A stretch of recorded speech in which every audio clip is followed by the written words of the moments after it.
Muito boa noite, seja bem-vindo ao play-off na penúltima jornada da Liga. Nenhum dos grandes venceu. O Benfica empatou na Luz a 1 com a vitória de Setúbal, depois de uma semana de glória para os encarnados que foram a Turim jogar com os Juventus e garantir o acesso à final da Liga Europa. Depois do campeonato conquistado, os encarnados têm mais 3 finais pela frente neste mês de maio: Taça da Liga, Liga Europa e Taça de Portugal, tudo num espaço de 12 dias. Também hoje o Futebol Clube do Porto foi ao Algarve perder com o Olhanense por 2-1. Mau momento portista a sofrer a 7ª derrota na Liga. O Sporting foi ontem à Choupana empatar a 1 com o Nacional e terminou a época com 10 triunfos fora de Alvalade. A questão que se coloca em Alvalade neste momento prende-se com o reforço do plantel para a próxima época e também com a renovação ou não de Leonardo Jardim. Temos ainda o tema Fernando, que o jogador do Futebol Clube do Porto foi impedido pela FIFA de representar a seleção no Mundial de 2014. São assuntos para analisar no programa desta noite com António Oliveira, Manuel Fernandes, António Simões e Rui Santos. Mas comecemos pelo Benfica. António Simões, muito boa noite. Esta foi uma semana de glória para o Benfica, conseguir a 10ª final europeia, a 2ª consecutiva. Quando estava a preparar o programa, estava a pensar, vou-lhe perguntar se este é o melhor Benfica da história. Depois do empate de hoje, o empate de hoje mancha alguma coisa? Não. Boa noite a todos. Não mancha rigorosamente nada. O jogo hoje, eu tive esse privilégio de ser convidado para o jogo. É um jogo completamente diferente, distinto, depois de já ter sido campeão. Foi um ritmo muito baixo. Mais metade da equipa não esteve presente naquilo que é a sua melhor apresentação, portanto, não. Agora, confesso, eu estive em Turim, assisti ao jogo, assisti ao ambiente e gostei e revivi e me revi naquele jogo em Turim, em que houve muitos jogos do tempo em que, enfim, eu tive o privilégio de jogar, muito semelhante a este, de sacrifício, muita, diria, suor e lágrimas e sangue e por aí afora, até porque houve o Garay levou com uma série de pontos. Houve mesmo sangue? Houve mesmo sangue, exatamente. E a equipa foi capaz de corresponder. E eu diria, muito sumariamente, o seguinte. Nos 2 jogos, eu achei que o Benfica, em casa, uma vez que teve que atacar, atacou melhor que a Juventus em Turim. E também, nos aspectos defensivos, a equipa do Benfica defendeu melhor aqui e em Turim que a Juventus, sobretudo aqui.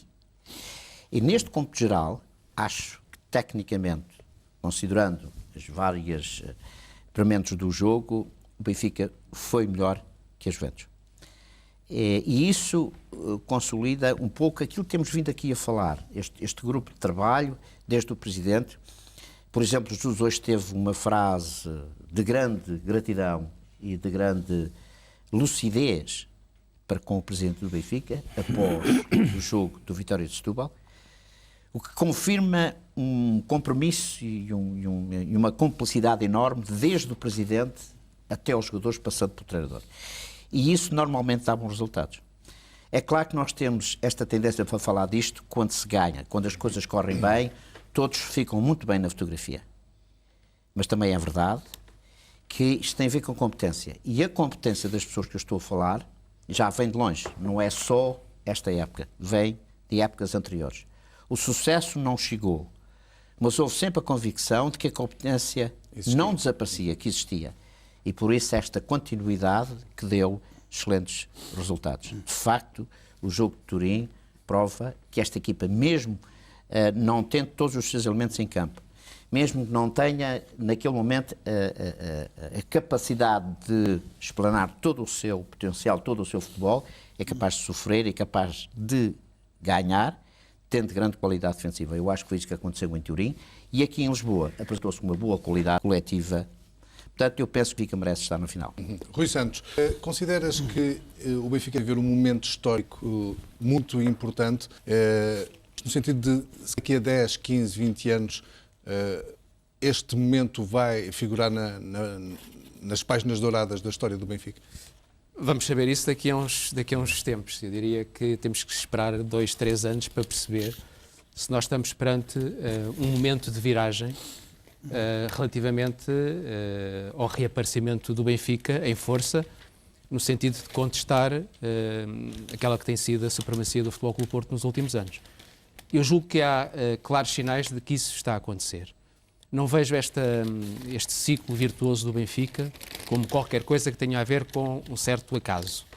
Acho que há uma continuidade em termos de um trabalho que teve alguns momentos menos bons, menos felizes, mas que resulta de algo que julgo que está em fase de consolidação.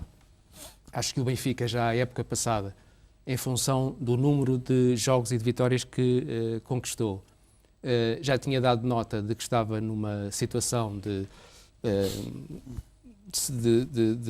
estabelecer uma diferença clara em relação aos últimos anos, e este ano Jorge Jesus e a sua equipa conseguiram fazer aquilo que em termos de títulos não conseguiram o ano passado, e portanto esta conquista do Campeonato Nacional julgo que vem na sequência do bom trabalho que o Benfica já vinha fazendo, e eu vejo o futebol sempre a duas velocidades. Vejo o futebol relativamente à projeção da equipa principal. A equipa principal do Benfica neste momento está bem apetrechada, quer do ponto de vista da sua orientação, quer do ponto de vista do seu plantel, e vejo a outra velocidade que tem a ver com as condições que se criam à roda da equipa principal. E nesse sentido, eu julgo que o Benfica evoluiu bastante. É clara a diferença desse ponto de vista em relação ao Futebol Clube do Porto. O Futebol Clube do Porto está com um problema na sua equipa principal, está com um problema na sua estrutura do futebol. Está com um problema que não consegue resolver no imediato, com consequências que estão à vista este ano, e tem um problema que vai ser difícil resolver, que tem a ver com a qualificação da sua estrutura de apoio à equipa principal. O Benfica, durante muito tempo, teve esse problema.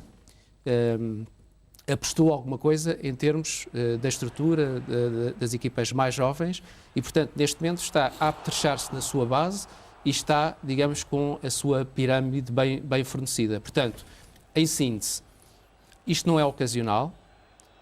Acho que podemos estar, de facto, a assistir a uma mudança de ciclo claríssima, o começo de um ciclo de afirmação do Benfica no futebol nacional, porque estou a ver qualidade, competência na equipa principal.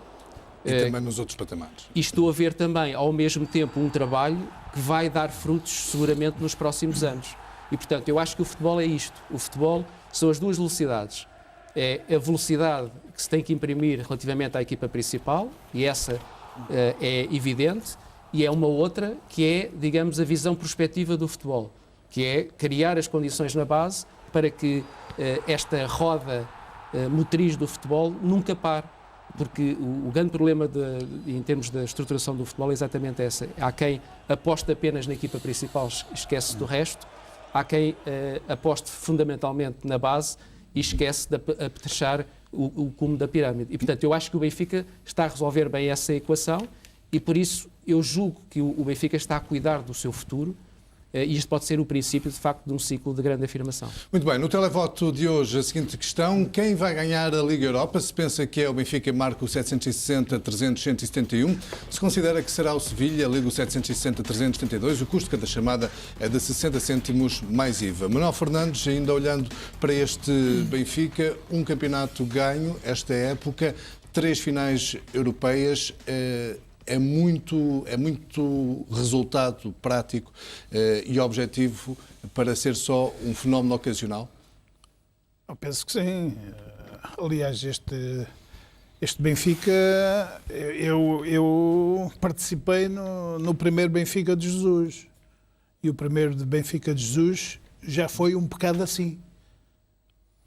E depois, durante até este quinto ano, o Benfica teve uma ou outra oscilação, mas manteve sempre uma bitola e uma regularidade muito boa, inclusivamente aquele campeonato que perdeu, lá está o tal caso de sorte ou azar. Se a gente vamos analisar se é sorte ou azar, aquele dos 3 minutos depois da hora, o Kelvin, que nunca jogou, lá marcou um gol. Se calhar o Benfica tinha ganho outro campeonato.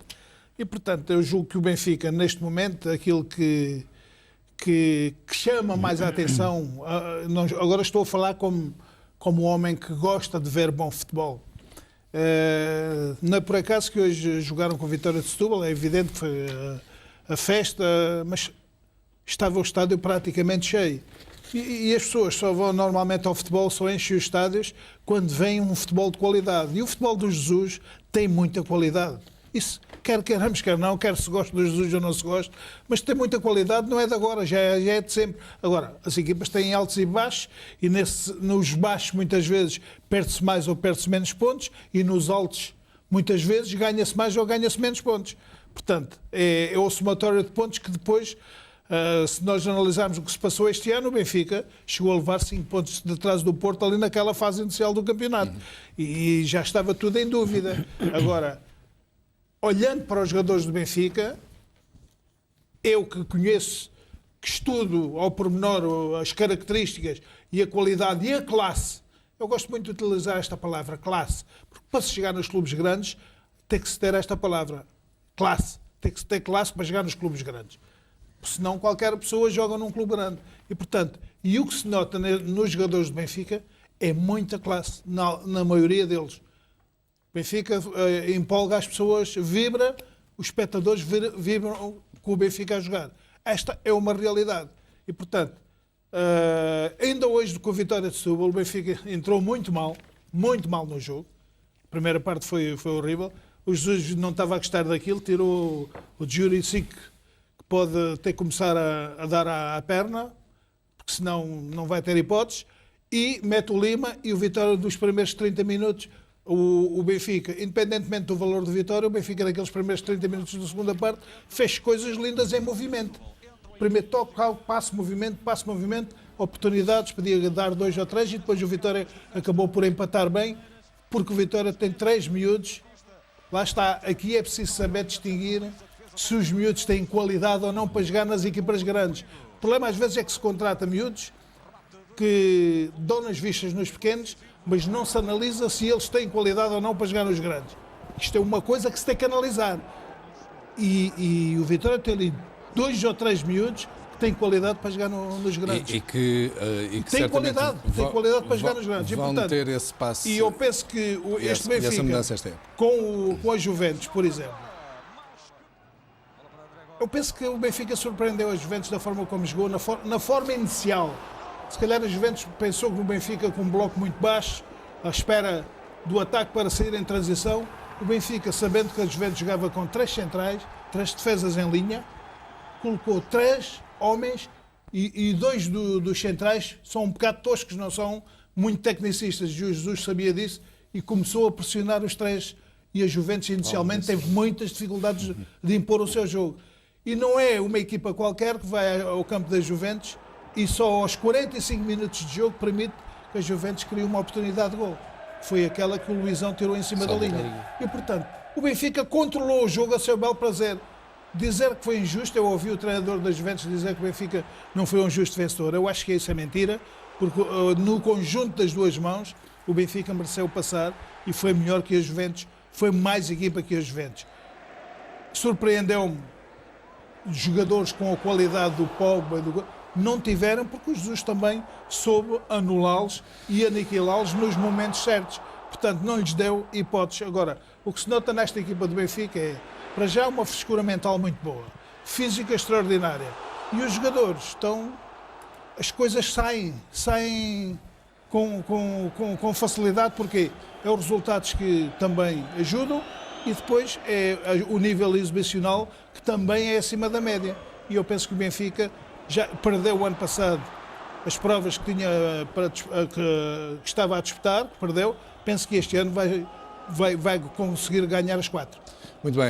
António Oliveira, olhando para este Benfica e para este score até ao momento do Benfica, campeonato e 3 finais já garantidas, considera este momento histórico do Benfica na sua afirmação no futebol português ou apenas e só um momento pontual e circunstancial em virtude também de uma menor qualidade do Futebol Clube do Porto? Não, quer-se dizer, o Benfica neste momento tem realmente a força, ou representa a maior força do futebol do ponto de vista futebolístico em Portugal e equipara-se já às grandes equipas europeias. Eu diria que o Benfica tem assente o seu sucesso numa grande estrutura que criou ao longo dos anos, uma dinâmica muito forte, para além de outras coisas que as pessoas provavelmente não saberão, mas que houve uma certa competência, uma certa inteligência na construção deste edifício. O Benfica começou a preparar-se para ganhar já há uns anos. O Benfica não se preparou para ganhar este ano. O Benfica anda a preparar-se há 3 ou 4 anos para vencer, para chegar a este ponto. Eu diria que o Benfica tem tido sucesso e os pressupostos ou os silogismos deste sucesso apontam da forma como joga. Eu diria que o Benfica só tem sucesso porque está a jogar a Porto. Não sei se percebem o que eu estou a dizer. Eu gostava de explicar. É porque eu vou explicar aos meus amigos. Está a jogar a Porto. E, portanto, quando se joga a Porto, como se pode constatar e verificar nos últimos anos, não é uma equipa qualquer, por muito boa que os outros sejam, que em 10 campeonatos ganha 8, que é 2 vezes campeão e campeão da Europa, ganha as taças intercontinentais, as taças do mundo. Portanto, não é por acaso. É fruto de quê? De um trabalho que foi elaborado há muitos anos, em que se fez uma opção rigorosa e se separou o trigo do joio, se percebeu o que é que era importante, o que é que era prioritário e não se facilitou em momento algum na escolha e no rigor como tudo foi feito. Portanto, o Benfica tem neste momento este mérito. Eu diria que a minha grande preocupação, contrariamente àquilo que muitos dos portistas dizem, e tenho ouvido algumas opiniões, até alguns escritos, é que o Futebol Clube do Porto está habituado a passar por estes momentos menos bons e a recuperar rapidamente. E eu não acredito muito nisso, sabe? Estou um bocado receoso, muito cético em relação a isso. Tomara que isso seja verdade. Não há 2 sem 3. O Porto já o fez em 2 épocas, fê-la com sucesso. Agora, eu confesso honestamente que das últimas épocas em que tudo isso aconteceu, eu verificava que o Futebol Clube do Porto tinha equipa que jogava mesmo a Porto, tinha mística, tinha ADN, tinha grandes jogadores, tinha jogadores com uma raça enorme, tinha jogadores que percebiam o fenómeno do clube, da cidade, da localidade, percebiam onde estavam e neste momento não vejo que esses jogadores estejam já no clube e os que lá estão não me parece que tenham essa competência, que tenham essas características e que tenham absorvido, porventura, esse ADN do Futebol Clube do Porto. E, portanto, aqui colocar-se a esta questão que é que me preocupa neste momento. A mim me preocupa que o Benfica ganhe um título, 2 ou 3 ou os 4. Se por um lado, como portista, eu gostaria que fosse o Porto a repetir esses sucessos e esses eixos, por outro lado, tenho que admitir que, enquanto uma equipa portuguesa, tomara que tenha o maior sucesso possível, porque todos nós e o futebol português beneficia de todo esse crédito, de todo esse prestígio, de todos esses sucessos. Agora, a verdade é que o Benfica neste momento é a melhor equipa, porque, como disse, repito, preparou-se, foi-se preparando ao longo dos tempos, com associações ou sem associações, com acordos ou sem acordos, será questões para discutir noutra altura, que agora o momento é de fazermos a análise e prestarmos a devida homenagem, o tributo a quem tem o mérito de ganhar, e portanto o Benfica, neste caso, tem-se revelado realmente a melhor equipa, secundada pelo Sporting, enquanto o Porto tem sido uma grande desilusão, e aí a minha grande tristeza desse ponto de vista, e a minha grande preocupação, o meu ceticismo, porque não sei se o Futebol Clube do Porto vai conseguir na próxima época, oxalá que se confirme e que seja idêntico àquilo que aconteceu nas 2 épocas anteriores ou nos momentos em que tudo isso aconteceu. Eu confesso que tenho alguma dúvida, coloco muita reserva, porque não vejo o plantel do Futebol Clube do Porto. E para isso acontecer, o Porto tinha que vender muitos jogadores e tinha que comprar muitos mais jogadores com classe, com categoria, e sim, acredito que o Futebol Clube do Porto fará, ou pelo menos tentará fazê-lo. Acredito que o Presidente e a sua direção vai e está a envidar todos os esforços nesse sentido, mas às vezes a gente não consegue aquilo que quer, porque fomos perdendo, digamos que, esta dinâmica, fomos perdendo o comboio, fomos perdendo a realidade, fomos perdendo a força e o poder de influência que os clubes todos têm que ter, quer se queira, quer não se queira, e o Porto já o teve. Neste momento não acredito que o tenha, e portanto o poder não gosta de vazios, ou é ocupado sempre por alguém. Se o Porto não tiver, tê-lo ao Benfica e o Sporting. Se o Benfica ou não tiver ou não teve nos últimos anos, teve o Futebol do Porto. Portanto, tudo no futebol, como em qualquer atividade, e muito mais no futebol que gera emoções, milhões e paixões. E, portanto, todas as coisas têm que ser devidamente pensadas e têm que ser executadas. Porque se os projetos não saírem do papel, obviamente que, ou objetivamente, não podem transformar-se em sucesso. O Futebol Clube teve esse grande sucesso, tem esse mérito, há que o reconhecer.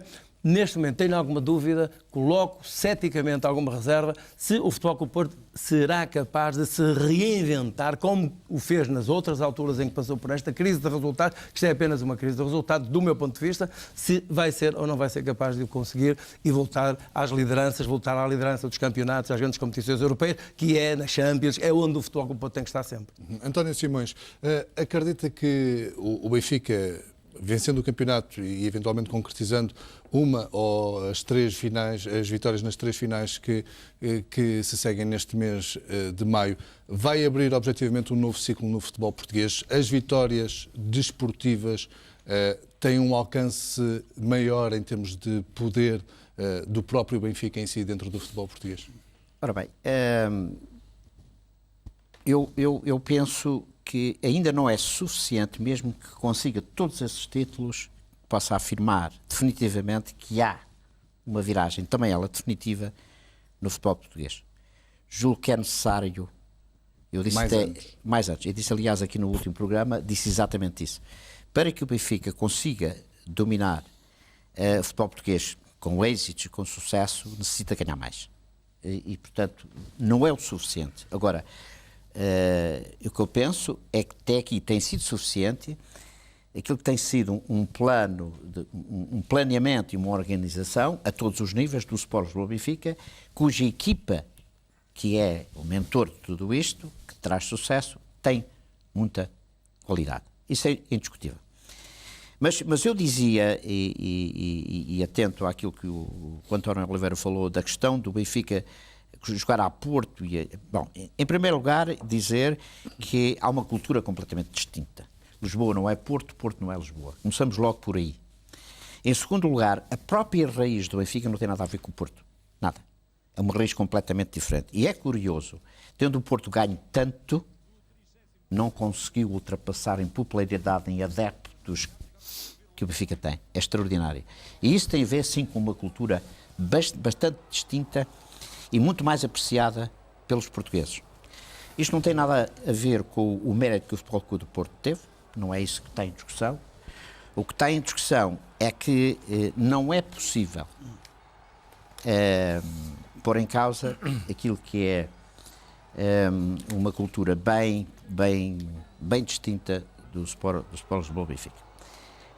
Eu acho que o Benfica tem neste momento condições para poder continuar a ganhar. Isso tem.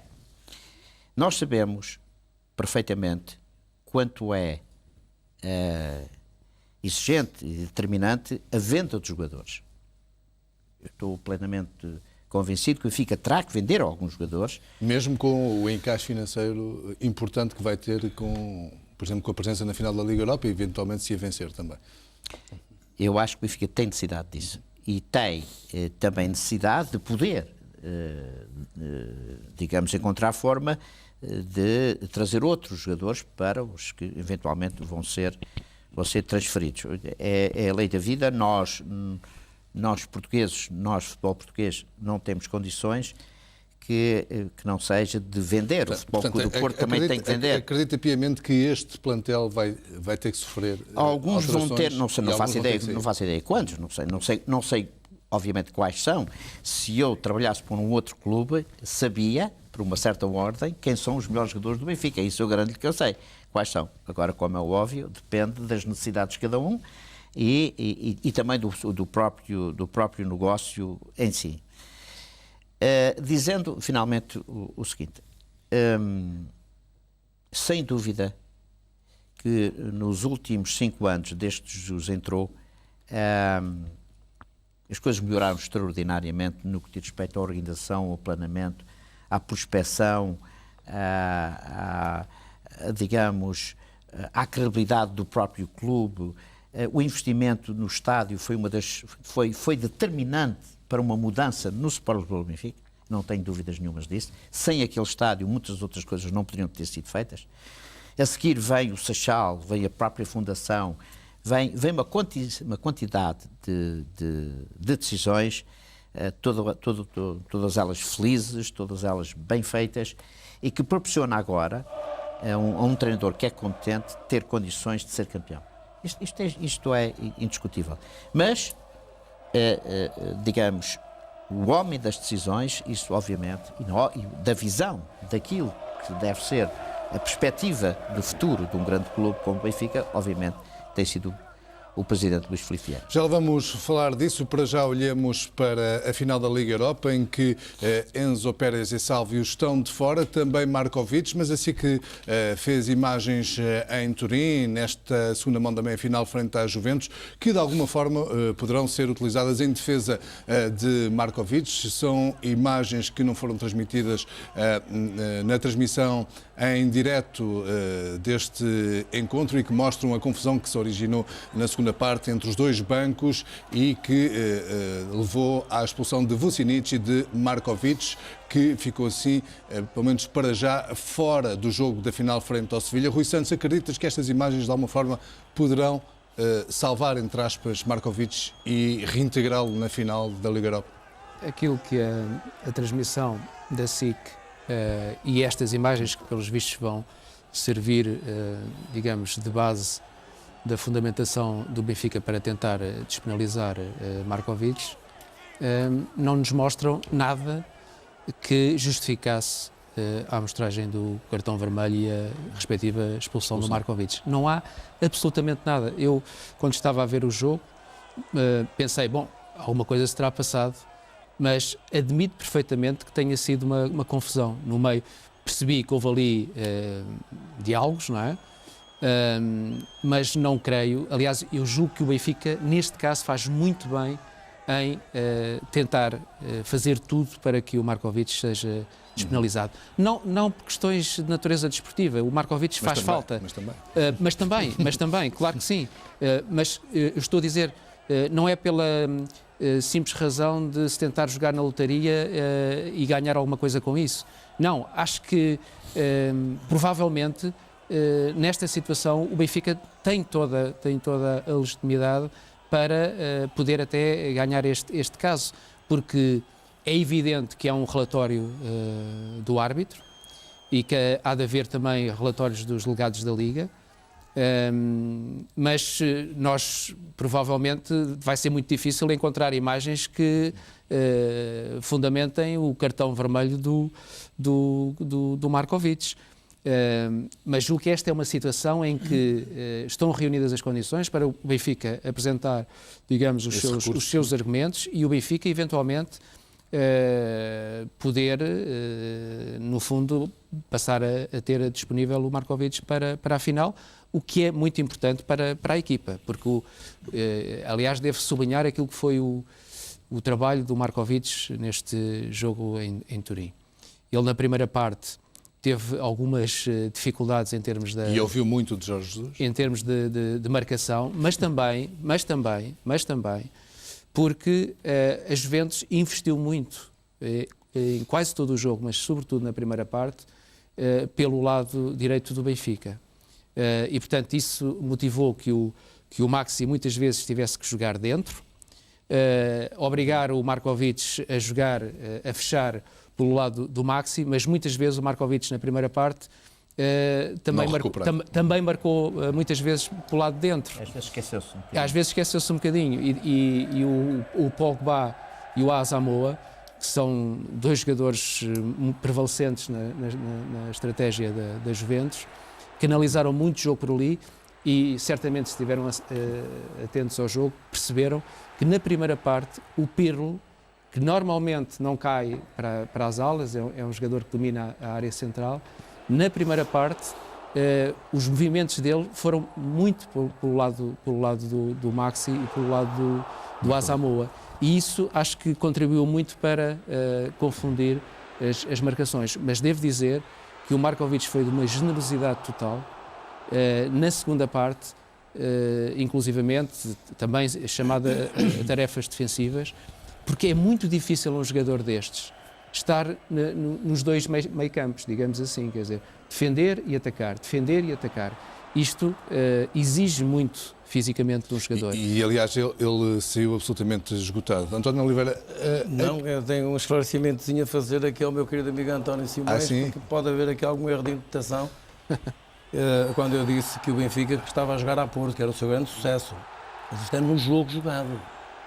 Portanto, quando eu digo que o Benfica está a jogar a Porto, é a mesma coisa que estar a dizer que uma equipa vencedora, campeã, está nos palcos europeus, que é onde o Benfica está neste momento, em sentido figurado. Foi o que eu quis dizer, que é aquilo a que o Porto nos habituou nestes anos todos. Portanto, não há aqui, até porque os erros são tributo. Tem ganho aquilo que o Porto tem ganho. Aquilo que o Porto fazia. É ganhar. Obviamente. É nesse sentido. Não tinha qualquer, não há subjacente. Aí estamos de acordo, porque eu espero que o Benfica ganhe tanto como o Porto ganhou. Até porque sabem que eu, até com alguma mágoa, se há pessoas que têm reconhecido o mérito ao Benfica e o tributo ao Benfica pela campanha que tem feito e ao Jesus e a toda a sua direção, tem sido eu nestes programas. Sim, mas quando tu dizes que o Benfica joga a Porto... Jogar a Porto, não é a Porto. A Porto no sentido de ganhar, no sentido da luta, no sentido da entrega, no sentido de vencer, no sentido de ser campeão, no sentido de ganhar. Diferentes. Mas eu posso explicar qual é o código do Porto. Se eu explicar qual é o código do Porto, polémica, naturalmente que vocês... É uma expressão polémica no mínimo. Agora é que o António está a querer dizer o que é que queria dizer com aquilo. Nós estamos aqui a prestar um tributo ao Benfica. Não estávamos aqui a dizer nada que fosse menosprezar, subtrair, retirar qualquer mérito àquilo que o Benfica... O que o Benfica está a fazer neste momento é aquilo que eu considero ser sempre o ADN, é ser ambicioso, é ser sacrificado, ousado, consegue ter uma cultura que foi criada já há uns 3 ou 4 ou 5 anos, que o Benfica está a criar esta cultura, que é uma cultura que eu sempre atribuí. Nós isso já foi jogar à Benfica. Está bem, mas eu não sou obrigado a achar que é jogar à Benfica. Para mim é jogar à Porto. E se calhar para o António Simões é jogar à Benfica. Aliás, eu até iria muito mais, até porque já o escrevi. Qualquer clube, quer Benfica, quer Sport, se seguissem os exemplos ou o código, se fossem à procura de fazer exatamente a mesma coisa, estavam a cometer um erro. Cada clube e a grandeza destes clubes não permite, obriga, exige que cada um tenha a sua cultura, tenha a sua filosofia, a sua pedagogia de vitória. É nesse sentido que eu estou a dizer. Está bem, mas deixa-me só um minuto para António, responda lá. Então deixa-me só era só para não ficar nenhuma dúvida. Eu, felizmente, pertenci... Tomara eu não ter de dizer isto. Pronto, okay. Provavelmente estaria mais contente. Mas dá-me só agora aqui um minuto, que é o seguinte. Este minuto é para dizer o seguinte. Curiosamente, eu pertenci a uma geração e os que me antecederam foram exatamente esses que criaram uma cultura à Benfica. Se houve alguém que nasceu com uma cultura de ganhar, independentemente de outra, foi exatamente o Sport Benfica. E foram os outros que tiveram que copiar. E, portanto, quando agora vem a questão de que o Benfica tem que jogar à Porto, não. O Benfica tem é que regressar a jogar à Benfica como jogava. Muito bem. É outra questão. Porque a cultura do Benfica, na minha opinião, ela é única. Mas isso é... Não existe. Mas isso ela é única. É indiscutível. E, portanto, é tão indiscutível como é a cultura do Porto que deu durante estes anos todo este sucesso. É muito depois. Mas cada um tem a sua cultura, adapta a sua cultura às realidades. Não voltamos aos violentos, ainda vamos aos violentos. Ainda vamos para jogar a Sport, olha a cultura do década de 50. E qual era a cultura? Há alguma coisa errada com isso? Nada. Sabes porquê? Eu vou-te dizer. Pelo contrário. Curiosamente, eu gostaria imenso, sem ser saudosista, porque procuro ser um homem atual. E o meu discurso revela essa atualidade. Mas há muitas coisas que têm 50 anos que são extraordinárias. Porque as coisas boas e a qualidade não têm idade. E, curiosamente, este país tem perdido muitas coisas porque não tem seguido essa linha, princípios e valores, que se pode expressar exatamente também no futebol. Sim, mas sabes que o código, e por isso é que eu sempre entendi que era um erro de qualquer clube, o Benfica e o Sport, estarem a copiar códigos. Portanto, faz parte de um processo de evolução e cada um deles tem características absolutamente especiais. Portanto, era um erro que o Benfica, o Porto provavelmente não copiou. O Benfica e o Porto é totalmente diferente. Porque a raiz é diferente. Eu não estou a dizer que a raiz do Benfica é melhor. O que eu quero é dizer-te que o Benfica tem uma raiz única. É única. Não vale a pena discutir isso.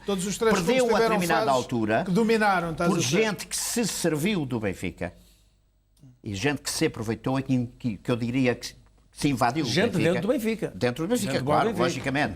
Que desvirtuou.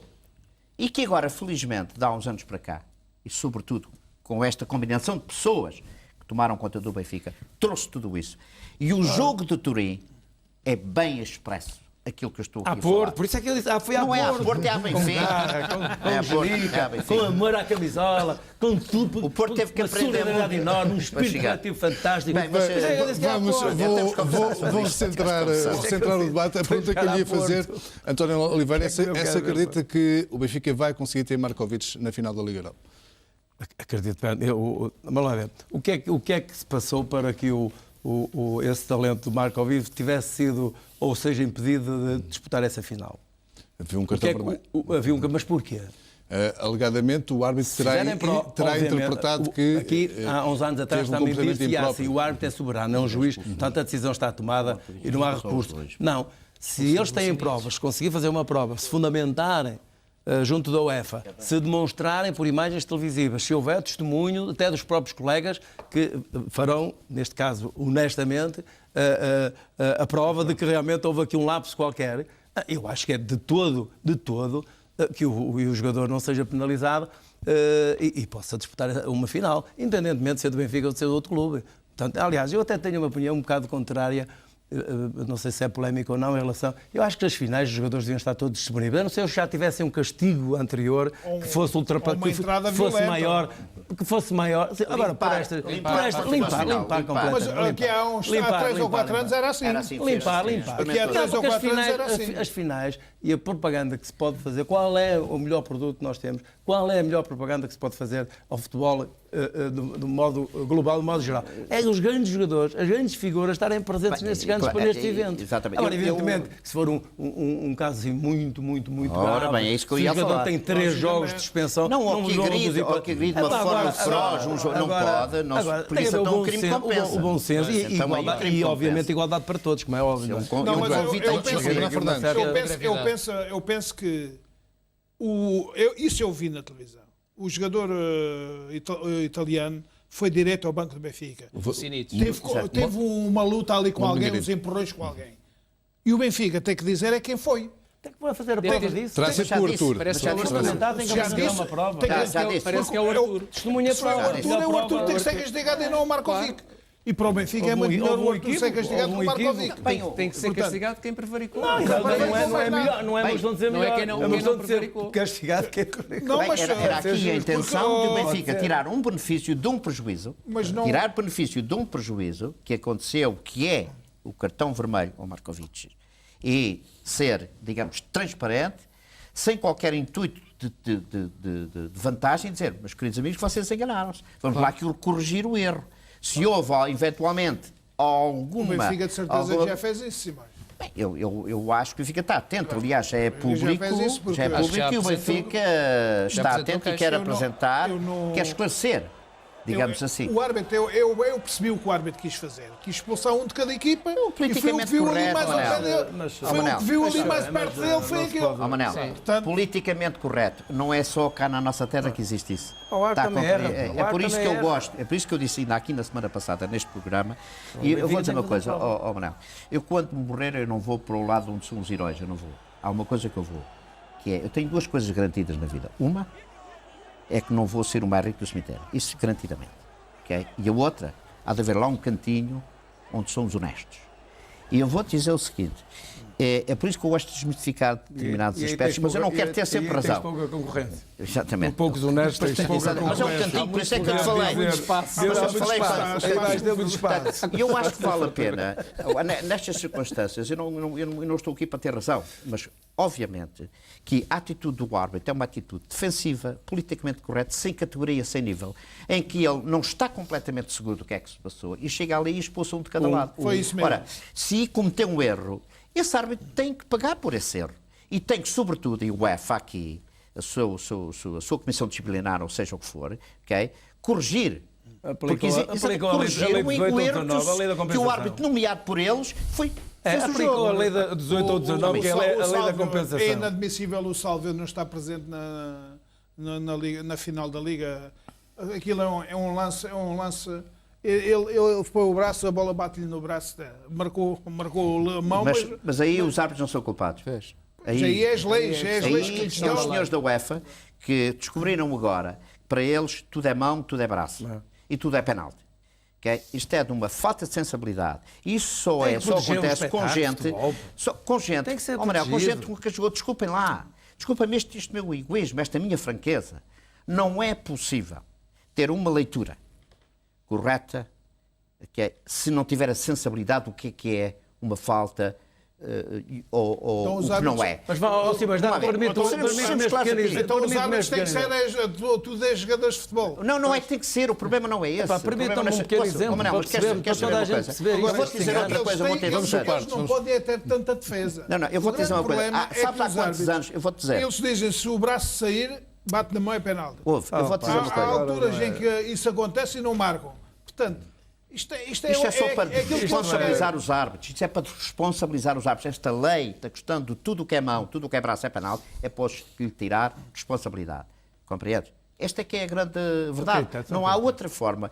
Porque, vamos lá ver, tu sabes há quantos anos eu vou dizer uma coisa que faz sentido, que isto tem muitos anos, por vir num país em que isto acontecia, em que jogadores de futebol, por várias razões, por lesão ou por outra causa qualquer, e hoje quando se fala que os árbitros vão ser profissionais, o que quer dizer que vão ter uma carreira, porquê é que não se deve aproveitar? Temos aí jogadores da segunda divisão B que ganham uma miséria com a ilusão de que vão ficar muito bem na vida sendo profissionais, que a maior parte dos clubes não lhes paga.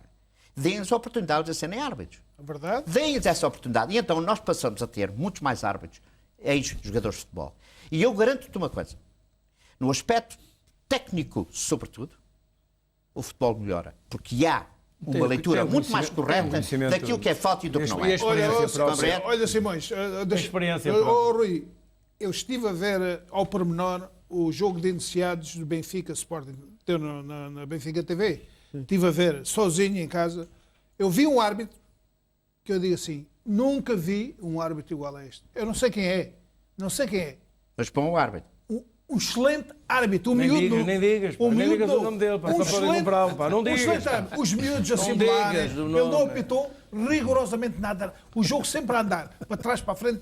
Caiu, não, nada de faltas.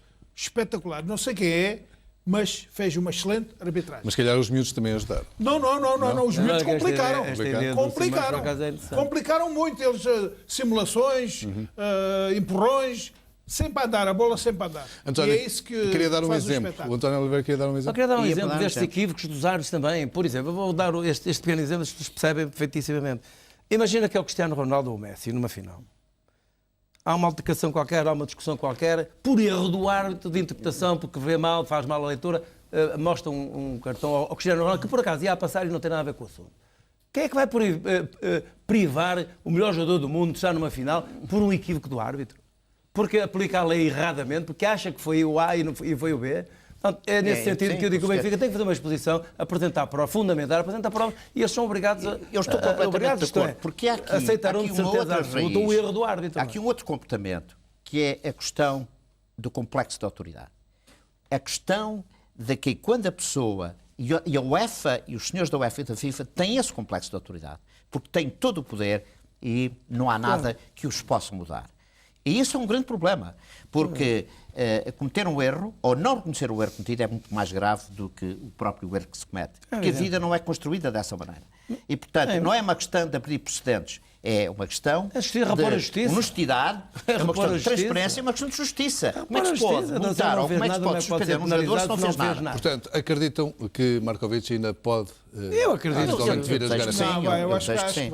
Eu acredito que sim. Espero que sim, porque não é porque o Benfica tira vantagem disso tecnicamente, é porque se faz justiça que o jogador não fez nada. Este é que é o princípio. O princípio da justiça. Não é o princípio da vantagem. É que muitas vezes reclama-se por coisas em que não há fundamento nenhum e é apenas tentar jogar na lotaria. Mas o Benfica já fez uma exposição. Já lá vamos. O Benfica já fez uma exposição. Já lá vamos à lotaria. Para já, Jorge Jesus pode ser o primeiro treinador do Benfica a ganhar 3 competições numa época, uma europeia. Rui Santos, olhando para este momento que Jorge Jesus está a viver, que parece estar no auge das suas capacidades enquanto treinador e a começar a colher os frutos dessa mesma competência, acreditas que pode haver aqui uma renovação do projeto Jorge Jesus dentro do Benfica? Eu acho que é fundamental para o Benfica continuar nesta senda de crescimento e, no fundo, um crescimento sustentado também em vitórias. É fundamental que o Jorge Jesus continue a fazer parte deste projeto. Aliás, eu acho que o Jorge Jesus tem muito a ver com este crescimento do Benfica. O António Simões já falou dos méritos de outras personalidades, ninguém tira, dele também. E ninguém tira o mérito do Luís Filipe Vieira, que eu julgo que levou tempo demais a perceber as realidades relacionadas com o meio em que se disputam as competições em Portugal. Há aqui situações que não têm a ver apenas com os jogadores, com lógicas de estrutura, etc. Mas penso que foi efetivamente vital para o crescimento do Benfica, e esse é um mérito também do Presidente Vieira, foi a contratação do Jorge Jesus há 5 anos. Eu estou muito à vontade porque nos meus comentários aqui na SIC, ainda o Jorge Jesus era treinador do Belenenses e depois do Braga, eu já dizia que o Jorge Jesus tinha tudo para ser um treinador com êxito, com sucesso, a um outro nível.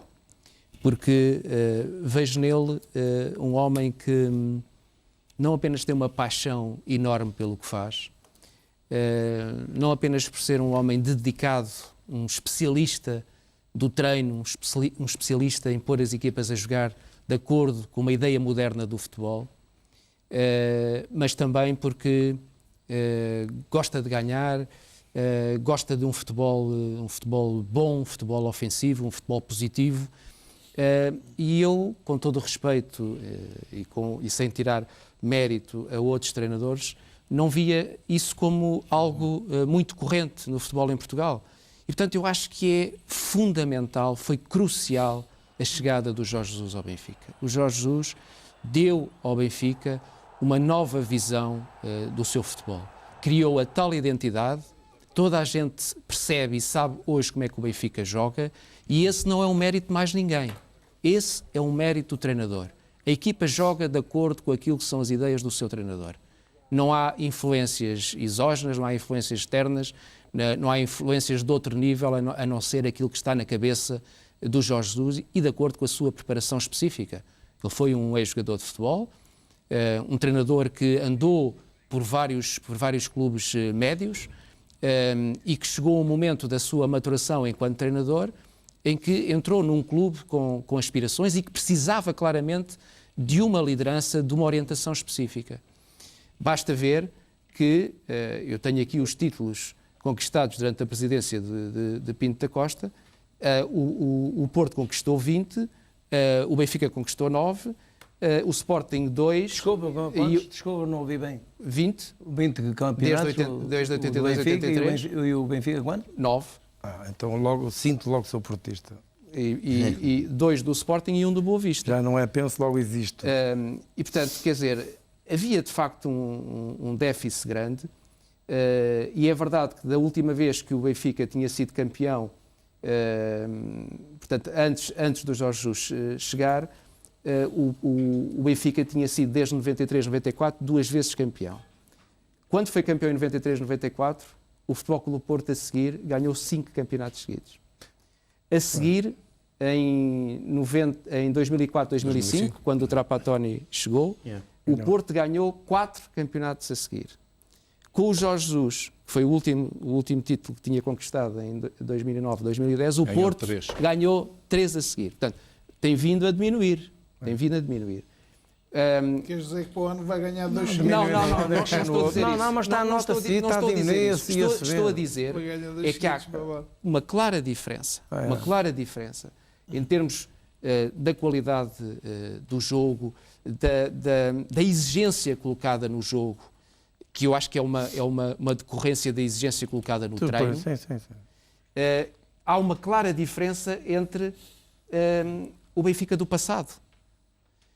E, portanto, eu acho que para o futuro e para explorar aquilo que me parece claramente que é um esvaziamento claro do Futebol Clube do Porto, porque o Futebol Clube do Porto teve a piscina cheia durante muitos anos, mas foi deixando, a água foi-se evaporando. E, quer dizer, entrou a um nível perigosíssimo. Ainda não esvaziou, está quase vazia. E, nesse sentido, como o Benfica, entretanto, no mesmo período foi criando condições para encher a sua piscina, neste momento, com este balanço, e não obstante percebermos que o futebol é volátil, o futebol hoje é uma coisa, amanhã, em função de más decisões, é outra completamente diferente. O que é que o Benfica tem que fazer? O Benfica tem que manter esta cadência, tem que manter estas apostas. Vai ter que vender? Obviamente que vai ter que vender. Mas quem é o treinador neste momento que já provou dentro do Benfica que é capaz de reinventar os jogadores? É o Jesus. O Benfica, do meu ponto de vista, não pode correr o risco. Obviamente, o Jesus é omnipresente, digamos assim, o Jesus está omnipresente nas nossas vidas. Mas, obviamente, o que quero dizer é que o Jesus não é o único treinador competente e não é o único treinador que seja capaz de reestruturar, de reformular e tirar rendimento dos jogadores. Ser o homem certo. Mas em função do seu conhecimento, em função daquilo que ele já deu ao Benfica, faz todo o sentido que nos próximos anos, ainda por cima na sequência do esvaziamento do Futebol Clube do Porto, que isto continue. Com o Jorge Jesus,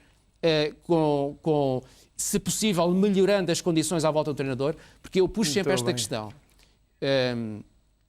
Eu, quando fiz algumas críticas ao Benfica, foi no sentido de dizer que este treinador, tal e qual como é, precisa de ser apoiado de uma forma muito clara. Eu ontem estava a ouvir um programa na RTP, onde estava o António Carraça. E eu não queria acreditar no que estava a ouvir. O António Carraça... Não leste a entrevista dele? Li, mas na sequência dessa entrevista e na sequência daquilo que foi o sucesso do Benfica, eu estava à espera de tudo, menos ouvir o António Carraça a dizer: bom, com este plantel, com estas condições, o Benfica devia ter ido à final da Champions e se calhar ganhar a Champions. Isto quer dizer, mas não tem. Por amor de Deus. Isso seria ser eventualmente enquadrado noutro... Por amor de Deus. Por amor de Deus. Já vamos continuar a falar sobre o Jorge Jesus e sobre o Benfica, também sobre o Futebol Clube do Porto e sobre o Sporting dentro de alguns minutos. Até já. O Jorge...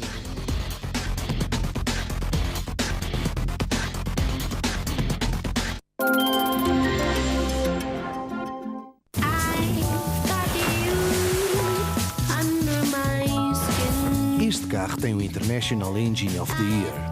E este também. O novo Ford Focus Titanium S com motor EcoBoost. Super equipado e por apenas 19.600 euros. Tectónica. A maior feira de construção está de regresso à FIL com milhares de novidades para profissionais e público. Venha à Tectónica de 6 a 10 de maio, em simultâneo com a Brico Garden. Francesco, poderia saber qual é que é a chave do seu sucesso?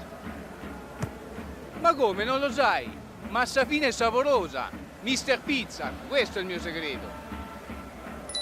Mr. Pizza, sempre tradizionale. Com o novo mapa interativo do Trivago, agora é ainda mais fácil encontrar hotéis perto do seu destino desejado. Basta escolher as características que pretende. E é assim que o Trivago encontra o seu hotel ideal pelo melhor preço. Hotel Trivago. Sabes qual é o segredo para um cabelo saudável? A força! Garnier Fructis Força e Brilho.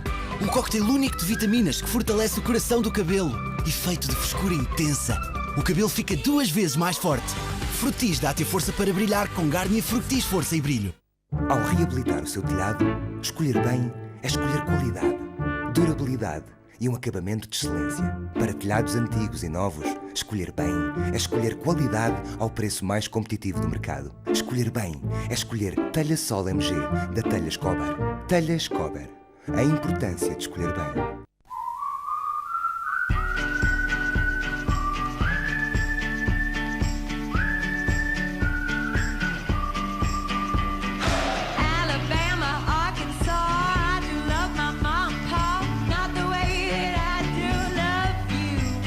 Veja a cidade de outra forma. Novo crossover Peugeot 2008. Agora por 150 euros mês com manutenção incluída. Descubra mais em webstore.peugeot.pt.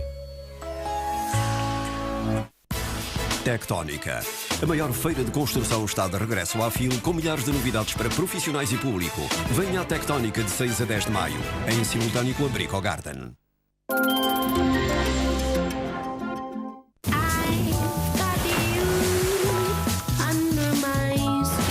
Este carro tem o International Engine of the Year. E este também. O novo Ford Focus Titanium S com motor EcoBoost. Super equipado e por apenas 19.600 euros. Melhoramos um clássico com uma promessa. Sem vermelhidão. Garantido. Descubra o novo design com a redução de pressão das lâminas. Novo design Gillette Mach 3.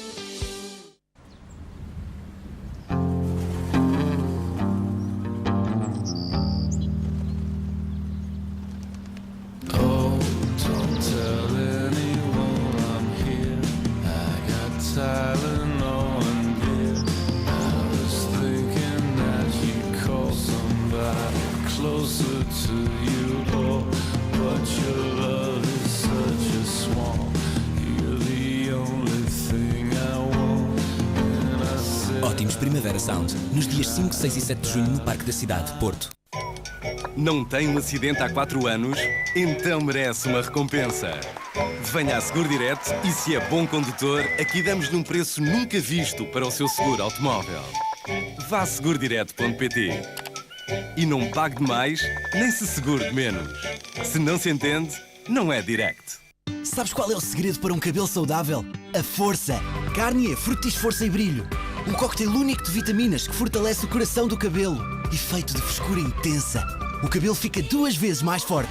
Fructis dá-te força para brilhar com Garnier Fructis Força e Brilho. Tectónica.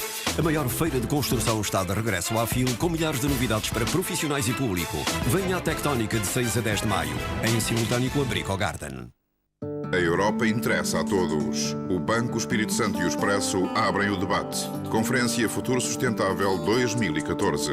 Getting Europe Back to Work. O Jack Straw, ex-ministro dos Negócios Estrangeiros inglês. 8 de maio no Hotel Ritz, Lisboa. Expresso. Liberdade para pensar. Força de Aço. No apoio a Portugal. Nova edição limitada de máquinas. Gillette. O melhor para o homem. Novo Skoda Rapid Spaceback. A eficiência dos motores 1.2 TSI e 1.6 TDI. O conforto do interior mais espaçoso. As condições de financiamento mais desejadas. 0% de entrada. 0% de despesas. 0% TAEG. 0% de juros. Novo Skoda Rapid Spaceback. Agora com excepcionais condições de financiamento. Até 30 de junho. Skoda. Simply clever.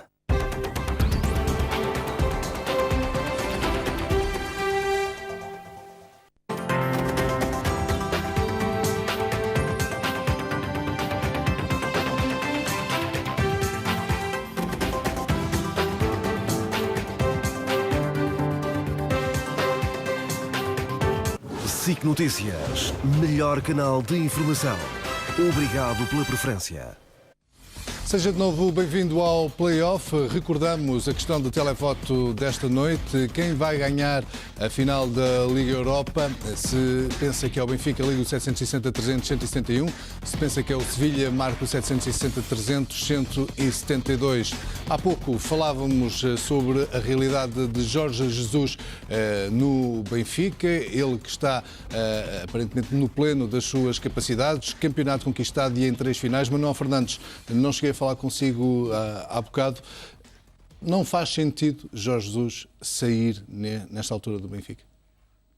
Não, eu por aquilo que conheço dele, acho que ele também não irá sair. Mas eu queria dizer, esta semana ouvi umas declarações de um homem de futebol, um grande craque, que hoje tem uma posição dentro de um grande clube alemão, que é o Bayern Munique, em que ele diz que a maneira como Guardiola foi tratado dá-me vontade de vomitar. Rummenigge. Disse o Rummenigge isso. Uhum. E eu vou falar agora em relação àquilo que eu ouvi, aquilo que li em relação ao José Mourinho depois de ser eliminado, dá-me vontade de vomitar para cima de quem falou. Porque é vergonhoso. Vergonhoso. Nós nunca defendemos aquilo que é nosso. Neste momento, em Portugal, nós temos muitos treinadores que estão a ter sucesso aí fora, mas há 2 que são intocáveis e podem ter um ano mau, que têm sempre margem de manobra para... Aquilo que disseram do Zé Mourinho é vergonhoso de portugueses. portugueses. Portanto, o Zé Mourinho, o Sir Alex Ferguson tem 30 anos de treinador, 26 anos no Manchester United. Sabes quantos títulos ganhou internacionais? 2 Ligas dos Campeões, 1 Liga Europa. O Zé Mourinho tem 10 anos de treinador. Sabes quantos ganhou? 2 Ligas dos Campeões, 1 Liga Europa. Precisamente o que o Sir ganhou. E nós não damos valor nenhum quando o Zé Mourinho tem um mau resultado. É de dizer coisas vergonhosas de um treinador com a qualidade dele. E do Jesus é a mesma coisa. Se o Jesus um dia perde, começam a dizer o mesmo. Portanto, o Jesus e o Zé Mourinho são 2 pessoas que hoje têm... São os 2 treinadores mais consagrados de Portugal. O Jesus, há 5 anos, foi a primeira vez que tomou conta de uma equipa que lutou pelo título. Não ganhou o Xing, mas fez uma coisa que se calhar ninguém fez. Já ganhou 2, ganhou 3 taças da Liga, portanto, Mas isso no universo do Benfica. No universo do Benfica, ele só lutou... Também só para... Ele só treinou esta equipa para lutar pelo título. Não podia ser campeão nas outras equipas onde teve. Benfica, e, portanto, eu penso que o Jesus virá ficar no Benfica durante muitos anos. Porque... O mercado também funciona, não é? Sim, mas não... É só ao mercado. Agora, nós portugueses temos que dar valor àquilo também que é nosso. As cláusulas estão para cumprir. Portanto, eu acho que isto... As cláusulas, quais cláusulas? Se tiver de saída, por exemplo... Está bem, mas se o Jesus ganhar a Liga Europa, as coisas podem ser diferentes. Pois isso ganha essas provas todas. E chega aqui o Arsenal, ou chega aqui o Chelsea, uma equipa qualquer, bate dinheiro ao Benfica, e o Jesus tem que ir treinar para a Inglaterra. É bom para ele, mas... engrandecer o futebol português. Eu penso que o Jesus vai tentar bater o recorde de sempre no Benfica, treinador com mais anos. Penso que ele... Já está, já bateu. Não sei se bateu. Já vai no quinto, não é? Ainda não. Já bateu, acho que sim. Ainda não. Houve outros treinadores que tiveram. Mais um anito? O quê? Os treinadores? Mais 2 ou 3. Alguns tiveram 6 ou 7. António Simões, com a projeção internacional também que o Jorge Jesus já tem e começa a ter cada vez mais, nomeadamente ligada à prestação do Benfica nas provas europeias, poderá começar a ser difícil segurar este treinador, ou pelo perfil que ele tem, e por exemplo, vamos assumi-lo, pelo facto de não ser propriamente um homem que domine muito bem os idiomas estrangeiros, se calhar deverá apostar mais na presença no Benfica. Ora bem, eu acho que os tem condições para treinar no estrangeiro, porque a linguagem é universal. Obviamente que a comunicação é importante com os jogadores. Ele já anda no Cambridge, já anda a aprender inglês. E portanto, sem dúvida nenhuma que tem condições técnico-profissionais para poder treinar no estrangeiro. Isso não se... Sim, competência terá, obviamente. Porque penso eu que os critérios de competência devem estar em primeiro lugar. Obviamente que se o Benfica conseguir ganhar a Liga Europa, projeta-se internacionalmente. Isso não há dúvidas disso. O que me parece é que Jesus, ele sente-se bem no clube, com certeza quer ganhar mais vezes e terá essa possibilidade, se continuar a treinar o Sport Lisboa Benfica. Sair de Portugal para um clube que não lhe dê essa possibilidade de ser campeão, eu acho que não é uma boa decisão. E digo isto com certeza liberto do quanto eu gostaria de ver Jesus por muito mais anos no Benfica. Eu digo isto, se quisermos, portanto, como profissional. Agora, se me aparece um Barcelona e diz, nós queremos Jesus, isso é outra história. Porquê? Porque com o Barcelona, com certeza, Jesus terá possibilidades de também ser campeão. Sair de Portugal para ir para um clube só por uma questão de dinheiro, não parece que o Jesus queira. Aliás, Jesus é um Jesus está cheio de dinheiro já. Que é bem pago. O presidente do Benfica teve, portanto, digamos, essa decisão de contemplar Jesus com um salário de grande treinador, que o é. Não discute essa questão. E se ganhar tudo, poderá desembolsar qualquer coisa, poderá ganhar qualquer coisa como 6,2 milhões de euros numa época, Jorge Jesus. É muito dinheiro para não, ser feito. com certeza que é. Eu não sei se, eu não sei se eu não sei, não tenho conhecimento desses números, como é óbvio. Pago ao nível dele, já é pago ao Diria nível. para terminar o seguinte: Jesus é um treinador que tem competência, que é competente. Disso nós já não temos dúvidas. Aliás, estes 5 anos de Benfica podia perfeitamente ter estado a festejar agora o 3º título, o que seria extraordinário. De qualquer forma, eu, com toda a legitimidade que o Jesus tem, de poder sair, ir para o outro lado, treinar, ter outras experiências, mas está, julgo eu, muito a tempo de o fazer, consagre-se internacionalmente no Sport Clube Benfica, aproveite esta qualidade dos jogadores, aproveite a simbiose que ele tem de grande complicidade com o Presidente, eu diria, e que se divirta. Tem muito tempo, seguramente, para querer dar esse salto, com toda a legitimidade, que eu acredito que um dia o vai dar, não tenho dúvidas, porque reconheço, efetivamente, no Jesus, uma intuição, um treinador com grande conhecimento, com qualidade de vida, em que percebeu algumas coisas este ano e se ajustou naquilo que foi a comunicação, não só para fora, como também para dentro. O que quer dizer que Jesus percebeu que pode ser muito melhor treinador do que era até então. E há um outro aspecto. Rui, estamos a falar de um homem que há um ano foi absolutamente crucificado e trucidado pela crítica. Há um ano não, há 6 meses, há 7 meses. Sim, vamos lá pôr um bocado. Há 7 meses. Vamos ver, esfriarem-nos um bocado. Há 7 meses e aqui também é verdade. Neste momento está em alta. Verdade, o que vocês estão a dizer. Mas a verdade é que nestas últimas 2 épocas, considerando mesmo os títulos que o Jesus não ganhou a época passada e podia ter ganho, ele fez 109 jogos nestas 2 últimas épocas e perdeu apenas 10 jogos. Dá a sensação que o Jesus, na época passada, teve uma época que não ganhou nada. Não perdeu aquele...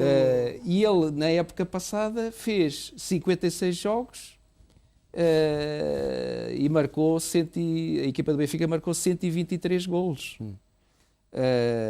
E neste momento o Jesus está a 6 vitórias de se tornar o treinador mais vitorioso da história do Benfica, que é o Janes Biri, que tem 194 vitórias em 272 jogos. Sim. E o Jesus tem 188 vitórias em 268 jogos, contando com o 2. Sim. Portanto, nós estamos perante... E quantos anos teve o Biriga? 7, julgo eu. Duas vezes, não quero dizer que não tenho aqui ao certo, mas teve uma série... Teve 2 vezes. Mas o que eu queria dizer é que há um aspecto que eu acho relevantíssimo relativamente à evolução do Jesus no Benfica. Houve um momento em que nós tínhamos a sensação que o Jesus tratava mal os jogadores do Benfica. Este ano, pela primeira vez, estamos a ver, também é verdade, que as vitórias e as conquistas aproximam as estamos pessoas. A ver que os jogadores tratam bem o Jesus do Benfica.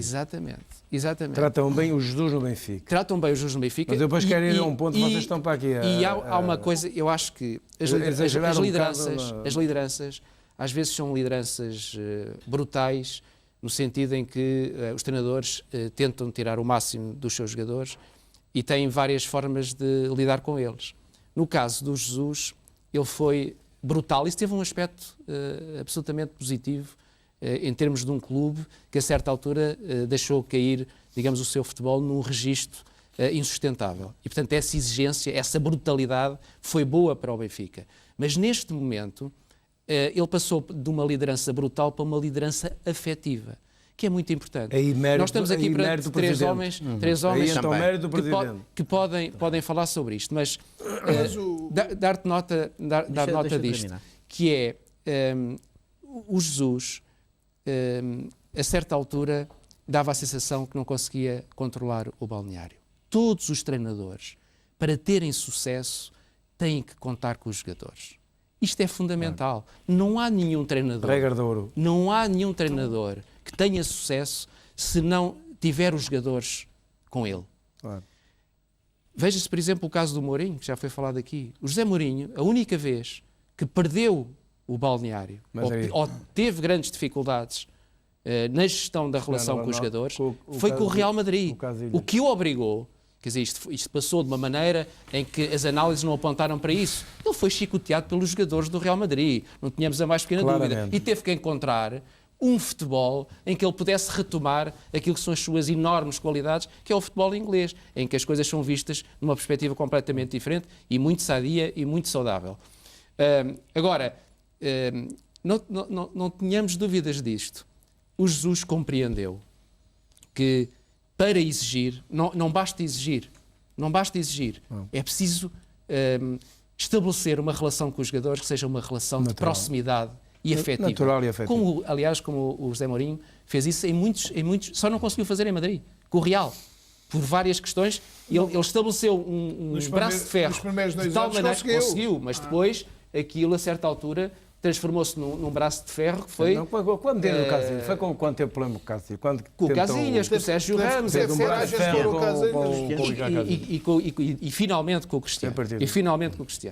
Eu acho que o Cristiano nunca teve... O Jesus, neste momento, nós percebemos que tem uma relação boa com os jogadores e os jogadores com ele. E, portanto, também desse ponto de vista, houve uma evolução.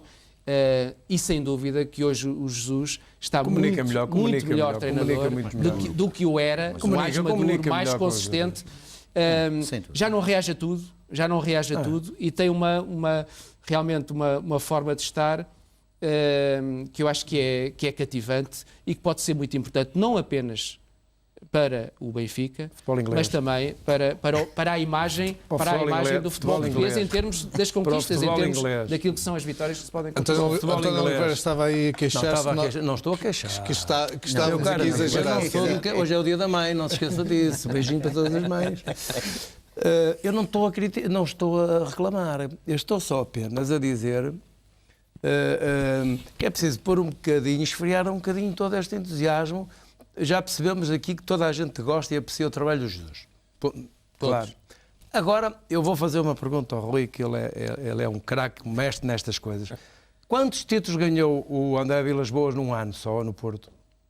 Ganhou 3? 4. 4. Num ano? Não, 3. 4. Com os internacionais também. Títulos em todas as competições. Dá-me licença. Não é época seguinte, mas é no mesmo ano. Achas que o Vilas-Boas, que está acima de Jesus, que é Deus, não, por ter ganho esses títulos todos, o Jesus tem os méritos absolutamente reconhecidos em qualquer parte. Mas atenção que o Jesus só ganhou... Mas o Jesus ainda não ganhou... Mas não ganhou quase nada ainda. Tem uma coisa... É que nós estamos a falar do Jesus como se o Jesus tivesse já ganho 34 ou 72 títulos. Não, o Jesus nós estamos a enquadrar. Estamos a enquadrar. Mas não exageremos. Nem é bom para o Jesus que se crê esta ideia. O Jesus tem que continuar a ganhar, a trabalhar, a demonstrar os seus méritos, competência, a revelá-la, continuar a revelá-la. Tem todas as condições para vir a ser um grande treinador. Tem, sim, senhor. Mas é preciso ganhar primeiro. É que estamos a falar como se eu já tivesse ganho. Às vezes o sucesso dos treinadores muitas vezes está ligado a quem os representa. Atenção. Há muitos treinadores que são colocados lá em cima. Eu sei, meu querido, mas eu não estou a falar disso. Eu estou a falar objetivamente. Estou a falar objetivamente. Que eu saiba, o Jesus que eu saiba, chegou ao Benfica, não chegou ao Benfica pela mão de ninguém, nenhum grande representante. Depois chegou pela mão do Luís Filipe Vieira. Pronto. Que é amigo particular. Pronto. E já era antes. Não é gente que acreditou nele, não tem agentes absolutamente nenhum. Agora já tem, para levar para a Inglaterra. Ora, e desse ponto de vista, o que é que acontece? Fala-se muitas vezes, cuidado, que são os jogadores que puxam a massa associativa, não é? Neste caso, foi o treinador que puxou o agente, que é um bom princípio. Que é um bom princípio. Não é? Quer dizer, todos os treinadores hoje e todos os jogadores têm o seu representante, há uma legitimidade, digamos que isso está implementado, tudo olha isso com uma certa naturalidade e procura-se o agente, obviamente, que tenha mais influência. Deixa-me só dizer esta coisa. Eu, se fosse Luís, aumentava a cláusula de saída. Rui, dizer o seguinte, como compreende, eu sou mais velho, tenho mais anos de vida e, portanto, ando a dizer as coisas há mais anos que o meu amigo. Graças a Deus. Ora bem, e deixe-me dizer o seguinte, eu acho que o mundo cada vez mais, sobretudo nos últimos 20 anos, move-se por influência e não por competência. Esta é a minha leitura do mundo atual. E obviamente que o futebol não pode ter fugido a esse panorama, a essa linha de orientação. Obviamente que a competência... contrariar isso, não é? É preciso contrariar isso. Ora bem, difícil. O lobby de influência é muito difícil de contrariar. O lobby de influência é difícil de contrariar. Tem que se contrariar. É óbvio que, mesmo assim, eu continuo a acreditar que a competência está ligada ao sucesso. A competência ajuda muito. Porque também quem quer representar quer os melhores, obviamente. Portanto, a questão do Jesus não é uma situação particular, não é de maneira nenhuma, mas obviamente que chega a este patamar, treinando um clube grande. O Benfica é hoje o 6º clube na Europa, depois dos grandes colossos.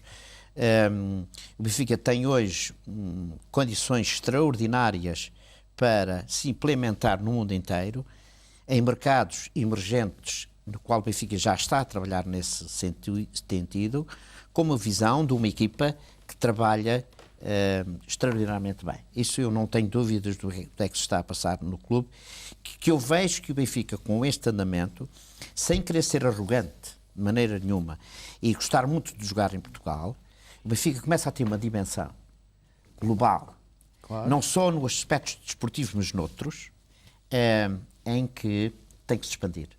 Se o Benfica efetivamente quer crescer, tem que ir para fora de Portugal. E quando eu digo isto para fora de Portugal, é obviamente encontrar forma de parcerias, levar a sua marca ao mundo inteiro, sobretudo ao mundo onde se fala português, para poder ser muito melhor que o que é. E aí estar na paridade de um Manchester United, de um Real Madrid, de um Barcelona, sendo muito mais global. Ora, Jesus pode fazer parte de todo esse processo. Porquê?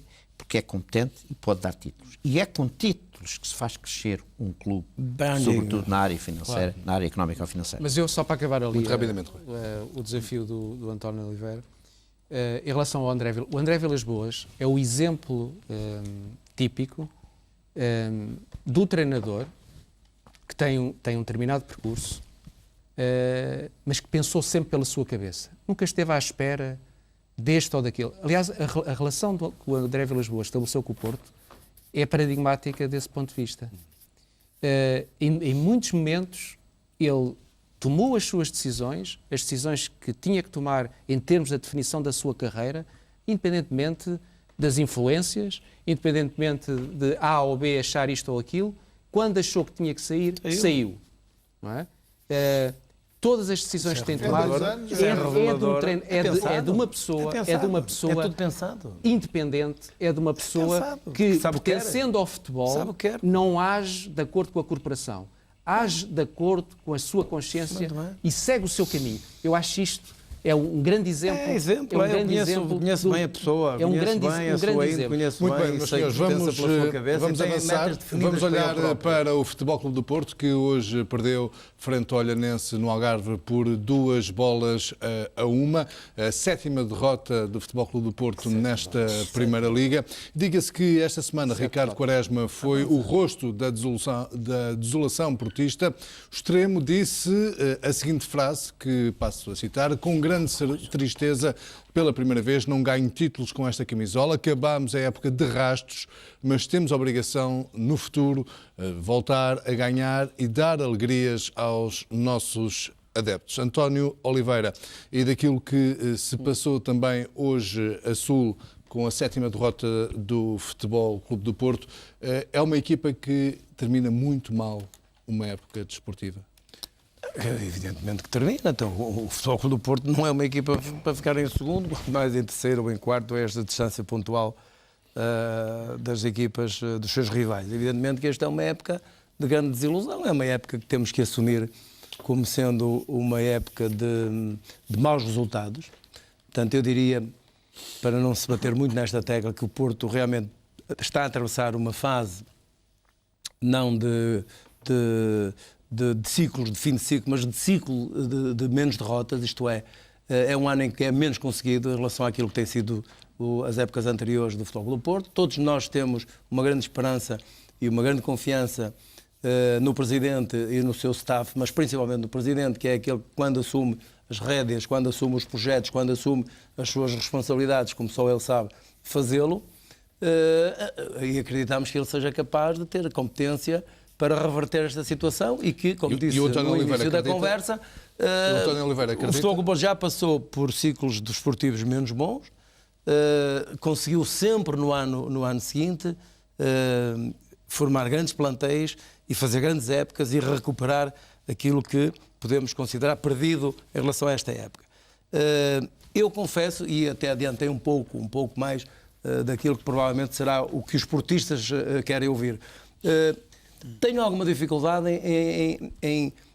enquanto nos anos anteriores eu acreditei cegamente que o Futebol Clube Porto, que revertia a situação e que era capaz no ano seguinte apresentar-se ao mais alto nível, na máxima força, porque tinha plantéis sempre melhor do que todas as outras equipas, este ano tenho alguma dificuldade em aceitar isto como um dado adquirido. Portanto, estou apreensivo.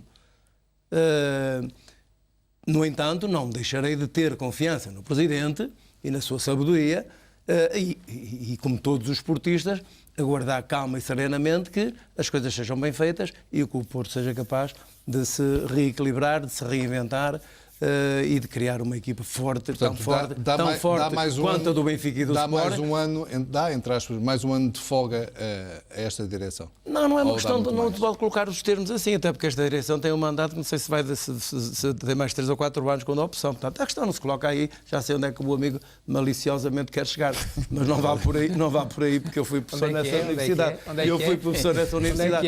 A questão que se coloca é se o Porto tem ou não tem capacidade de fazer novas aquisições com maior rigor, com mais certeza, sem correr riscos de experiências e formar um plantel ao nível daquilo que tem sido nos últimos anos, com exceção deste ano. Embora eu tivesse já referido que nos últimos 3 anos há aqui um bocado... E será possível sem ajustamentos diretivos? Se conseguirem fazê-lo, se o Porto conseguir fazer uma quantidade de aquisições, não sei quantas, não estou a pensar neste caso, nesse aspecto, mas reforçar o seu plantel, a sua equipa, com os jogadores de excelência, com grandes jogadores de nível europeu, e eu acredito que a famosa estrutura do Futebol Clube Porto seja capaz de dar uma resposta imediata já no início desta época, ou na época que vamos seguir.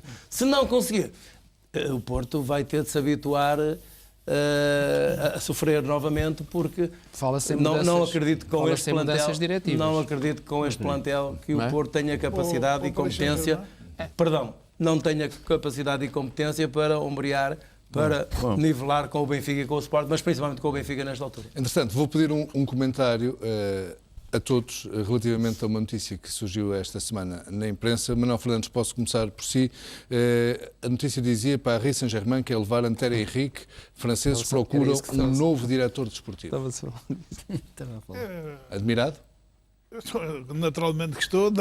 Antigamente só os jogadores aqui um para o estrangeiro, agora já vão os diretores também. Chama-se uma notícia plantada. Eu penso que isso é capaz de ser, isso é uma notícia encomendada, talvez, não sei. Notícia plantada. Eu penso que o Porto, ainda hoje vi o jogo do Porto e de facto senti que o Porto está desejoso que acabe a época.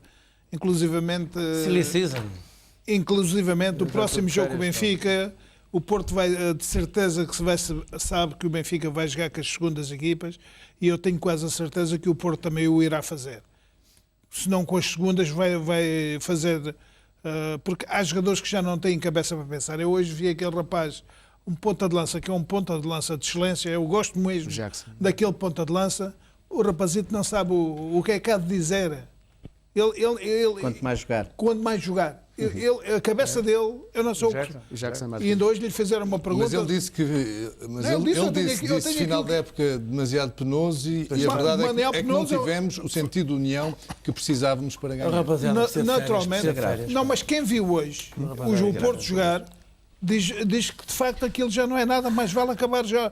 O Porto queria que acabasse já hoje a época. Portanto, são épocas que acontecem.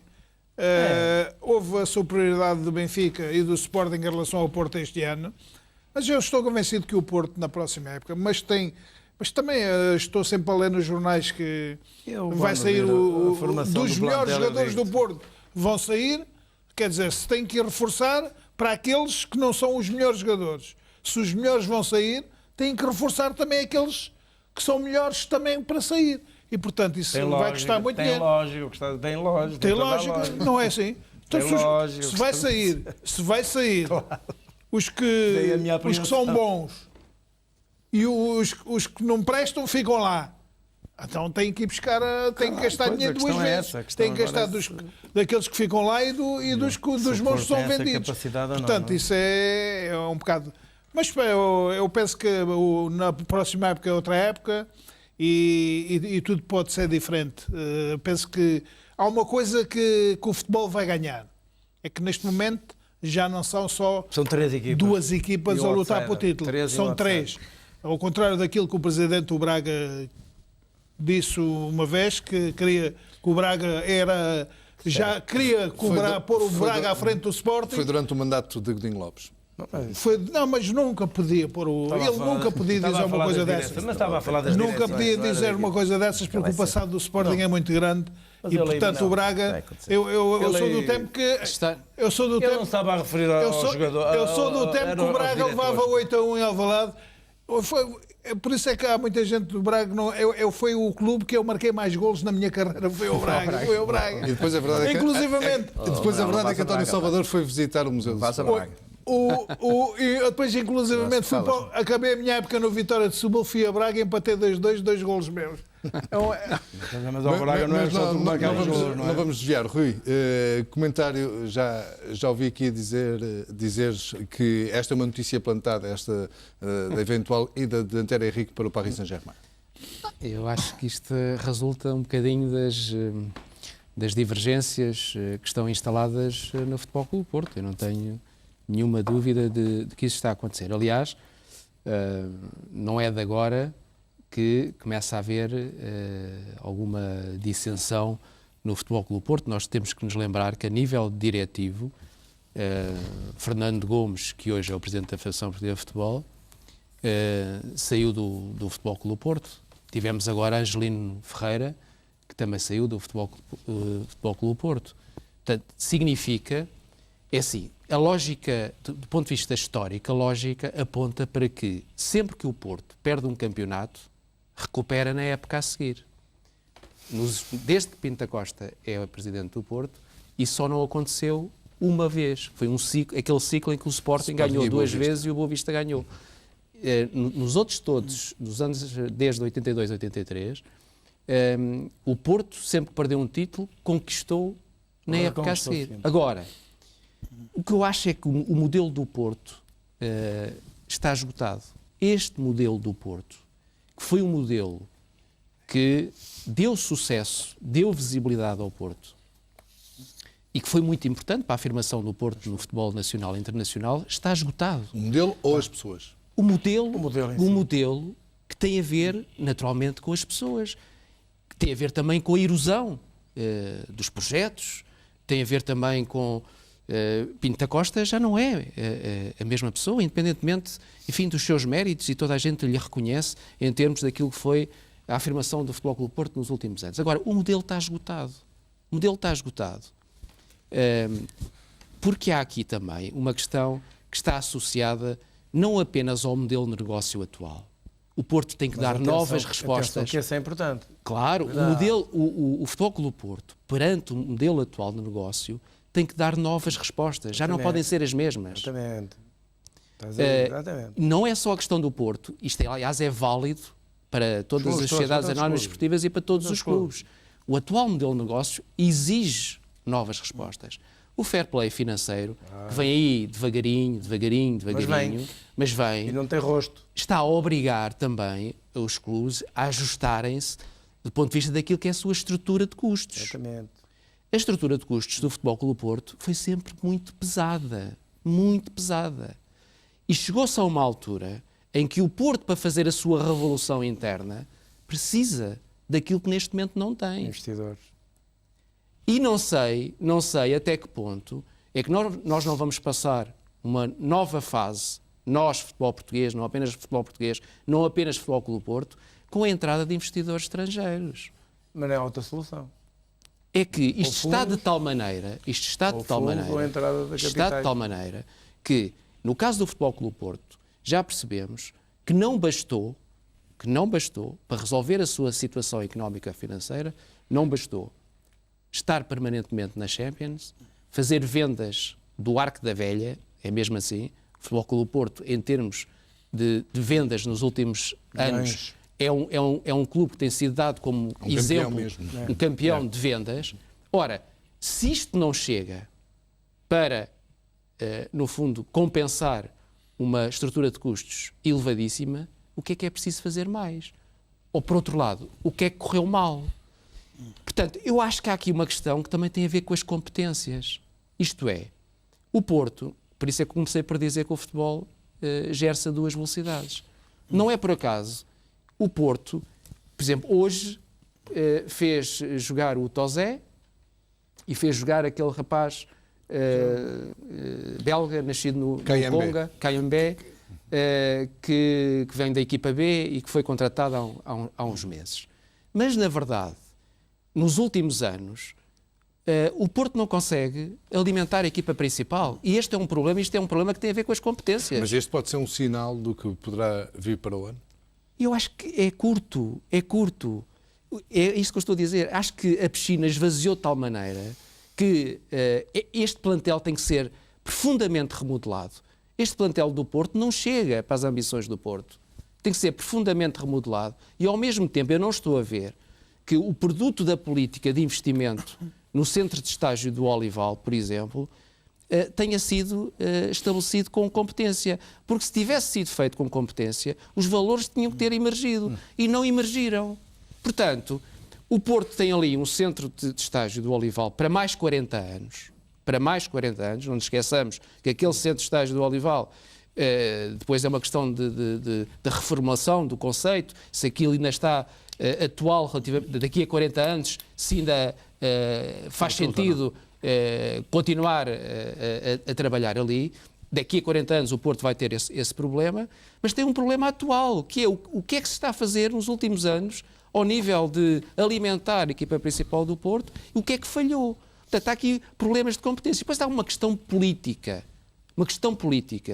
que é Pinto da Costa, também em razão da sua própria erosão legítima, descentralizou o seu poder. Alguma coisa. Aquela ideia de que Pinto da Costa centraliza tudo e que não se compra uma caixa de pioneses sem a assinatura dele, não é verdade, não é verdadeira.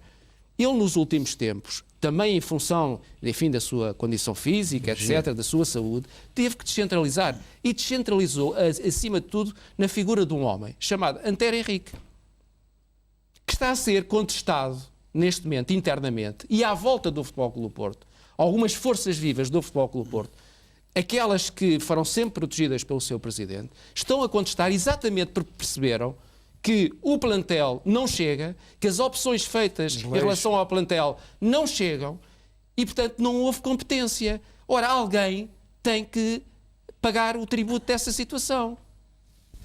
Alguém tem que pagar a fatura dessa situação. E, portanto, está criada uma clivagem clara. Aqui entra o elemento Alexandre Pinto da Costa. Filho de Pinto da Costa? Filho de Pinto da Costa, que não tem nenhum cargo no Futebol Clube do Porto, mas tem a ambição legítima, enquanto agente, de fazer negócio com o Futebol Clube do Porto. Neste momento, Alexandre Pinto da Costa apenas tem um jogador no plantel do Porto, que é o Carlos Eduardo. Todos os outros são responsabilidade efetiva da SAD, que os contratou, com maus resultados. E, portanto, isto não é. A grande questão é que, normalmente, estas situações não se questionam no Futebol Clube do Porto, dentro do Futebol Clube do Porto, porque não há oposição. Só que o resultado foi de tal maneira retumbante do ponto de vista negativo, porque o Porto faz realmente uma época péssima. Ainda hoje o jogo em Olhão, quer dizer, esfuma-se assim o tal futebol a Porto. O que é que se passa? Ninguém agarra naquilo. Aquilo já não tem nada para onde se pegar. Parece que a pressa que existe é para que o campeonato termine. É muito mau. O que eu queria dizer, para não deixar dúvidas, é que eu desejo clubes fortes em Portugal. Clubes fortes. O Porto forte, Benfica forte, o Sporting forte, Braga forte. Quanto mais fortes, melhor para o nosso negócio, para o nosso futebol. O que eu estou a ver é que o Porto, depois de ter sido competente durante muitos anos, neste momento por um certo aburguesamento, por um certo deixa-andar nos últimos anos, está numa situação limite. E eu acho que vai ser muito difícil, é a minha previsão, vai ser muito difícil a retoma já para o próximo ano. Mas obviamente que isto está dependente também da capacidade de resposta do Benfica, daquilo que o Sporting fizer, porque a competição é interna. O Porto não joga sozinho. Se as outras equipas forem muito competentes, forem mais competentes, o Porto vai ter dificuldade. Muito bem, Rui Santos, temos que avançar. António Simões, notícia deste final de semana, a de que Fernando não vai poder representar a seleção de Portugal, o médio do Futebol Clube do Porto, uma vez que a FIFA, e pelos estatutos que regem o futebol, Fernando terá jogado pelo Sub-20 do Brasil um encontro oficial. Isto é uma má notícia para a seleção portuguesa, ou nem por isso, na sua opinião? Eu diria que é um desconhecimento total daquilo que era, digamos, por um lado a esperança e a insistência e a discussão à volta do jogador. Como é que se gasta tanto tempo, como é que se escreve tanta coisa sobre um jogador e não se tenta saber se ele tem ou não tem legitimidade para jogar por Portugal? Isso, para mim, é que é estranho. Sabe, o princípio dos bons jogadores, para mim, são importantes. O Fernando, estamos perante um bom jogador. Não tenho nenhuma reserva mental de que, através de obter uma nova nacionalidade, não possa jogar. Não tenho reservas mentais sobre isso. Agora, lamento que, efetivamente, se tenha aberto uma discussão e uma possibilidade de uma coisa que não é possível. Manuel Fernandes, como é que viu este episódio, Fernando? É apenas uma questão burocrática ou uma questão mal gerida? Eu acho que sim, acho que foi uma questão burocrática, naturalmente, mas as pessoas têm que saber que isto já não podia ser antes disto tudo. Agora, também eu penso que a seleção está muito bem servida também naquelas dúvidas existissem que o William Carvalho vai ao Mundial agora... Não, nunca tive dúvidas nenhumas. Atendendo ao que o William Carvalho fez a partir de determinada altura, o selecionador começou a contar logo com o William Carvalho. Mesmo que o Fernando fosse, o William Carvalho se calhar é um dos eleitos, mas eu penso que... Assim não há mesmo dúvidas. Assim não há mesmo dúvidas. Não, mas é que, conhecendo como conheço o Paulo Bento é muito fiel aos seus princípios, é muito fiel àquilo que ele idealiza e que foi ali que ele chegou com aquele grupo. Ele tem na cabeça aquilo que vai fazer e não anda muito longe daquilo que fez no último jogo. Portanto... António Oliveira, uma má notícia para o Futebol Clube do Porto? Não, isto não é notícia. Mas há mais notícias no futebol. Isto é uma questão de gula, meu caro amigo. Isto é uma questão de gula. Para não usar adjetivos que podem ofender ou ferir as pessoas, dar a sensação que nós temos. Não temos nada contra ninguém. A incompetência das pessoas administrativas. Então, quer dizer, não sabem que o jogador não pode ser mais representar nenhuma equipa que não seja do Brasil? Quem vai morrer solteira? A gula de ganhar dinheiro, o interesse, que ao bocado o Simões tentou dizer-nos isto americano, que ele esteve lá há muitos anos e sabe o que é separar o trigo do joio. É que lá vai ter estes casos ridículos e sermos a gargalhada da Europa. Os gajos lá riem-se. Eu já tive informações das respostas que vieram da FIFA e da UEFA. E o que pensaram em relação a todo este assunto. Eles também já sabiam, só já puseram o tapete à Federação Portuguesa e às instâncias ou às instituições que têm, neste caso, que saber o que estão a fazer e os passos que estão a dar. Mas como isto envolvia muito dinheiro, muito interesse, A dá o B dá C, depois aqui é o exercício que a gente aprende na universidade, e tal. Quer dizer, a gula foi de tal ordem, o dinheirinho era tanto para toda a gente que não sequer tiveram cabeça para pensar neste universo todo, para perceberem que o Fernando não podia ser naturalizado, não podia jogar pela seleção portuguesa. Porquê? Porque já tinha jogado por uma seleção brasileira e não lhe dava esse estatuto, era imediatamente proibido. Quer dizer, não pode jogar por duas seleções. Pode jogar até uma certa idade, nos infantis, a partir dos sub-20. Não pode jogar mais porque é uma seleção sénior, é uma seleção A. Então, toda a gente sabia isto, menos quem estava interessado neste negócio. Menos quem estava interessado neste negócio. Ou o meu amigo acha que nós que agora naturalizamos um jogador brasileiro, ou mexicano, ou chinês, porque ele é muito bom jogador e não temos tão bons jogadores cá assim à pressa, como no caso do Fernando, que é um excelente jogador. Tá? Vamos lá, principalmente não deixarmos dúvida. O Fernando é um excelente jogador. E está cá há muitos anos, e se calhar adaptava-se bem à seleção nacional, até provavelmente daria jeito como suplente do William, ou o William suplente dele. Não é isso que está em causa. E até ao clima do Brasil. É ao clima, até poder dar boas informações, inclusivamente, conhece bem conhece o seu país como ninguém. Agora a questão não é aí, a questão não está aí, a questão está que os responsáveis deviam, à partida, e antes de iniciar qualquer processo, qualquer procedimento, junto das instâncias que têm a responsabilidade de esclarecer, dizer, temos este jogador nestas circunstâncias. Pode ou não pode ser naturalizado? Ter-lhes-iam dito logo, não é que não pode. Não percebo porque... Agora, só se eles tiveram a ver se arranjavam assim uma maneira simpática, com alguma ergonomia, à portuguesa, não há brasileiro. Aqui já nós nem há brasileiro sabemos fazer. Um pequeno departamento jurídico dava para detectar isto. Exatamente, a ver se conseguiam fazer aqui. E então dividia-se aqui uma maquia interessante, bonita, simpática. Agora, no período de férias, não pode jogar, já sabiam que não podia jogar. Portanto, há outros interesses se levantaram neste caso e a coisa só podia ter este resultado, que é ridicularizarem-nos, estarmos aqui há meses a tratar e a dar publicidade de um caso que sabíamos que não tinha pernas para andar e que não podia ser, de forma de todo, não podia ser naturalizado. Rui, relativamente a este caso, acreditas que, por outro lado, terá sido um alívio para Paulo Bento? Não penso assim. Bom, nenhuma dúvida sobre a qualidade do Fernando, a qualidade futebolística do Fernando está fora de questão, mas eu vou dizer que isto é uma boa notícia. Eu acho que isto é uma boa notícia. É uma boa notícia porque eu não quero ver, não gostaria de ver, a seleção portuguesa ser transformada na segunda linha do Brasil. Porque o que está aqui em causa é que o Fernando quis sempre jogar no Brasil, na seleção do Brasil, e só quando se apercebeu que isso não era possível, é que depois de ter repetido várias vezes que o seu sonho era jogar pela seleção do Brasil, acedeu a que, pelos vistos da Federação, fosse tentar fazer alguma coisa nesse sentido. Ora, isto é que é péssimo, é o princípio. O princípio é que está errado.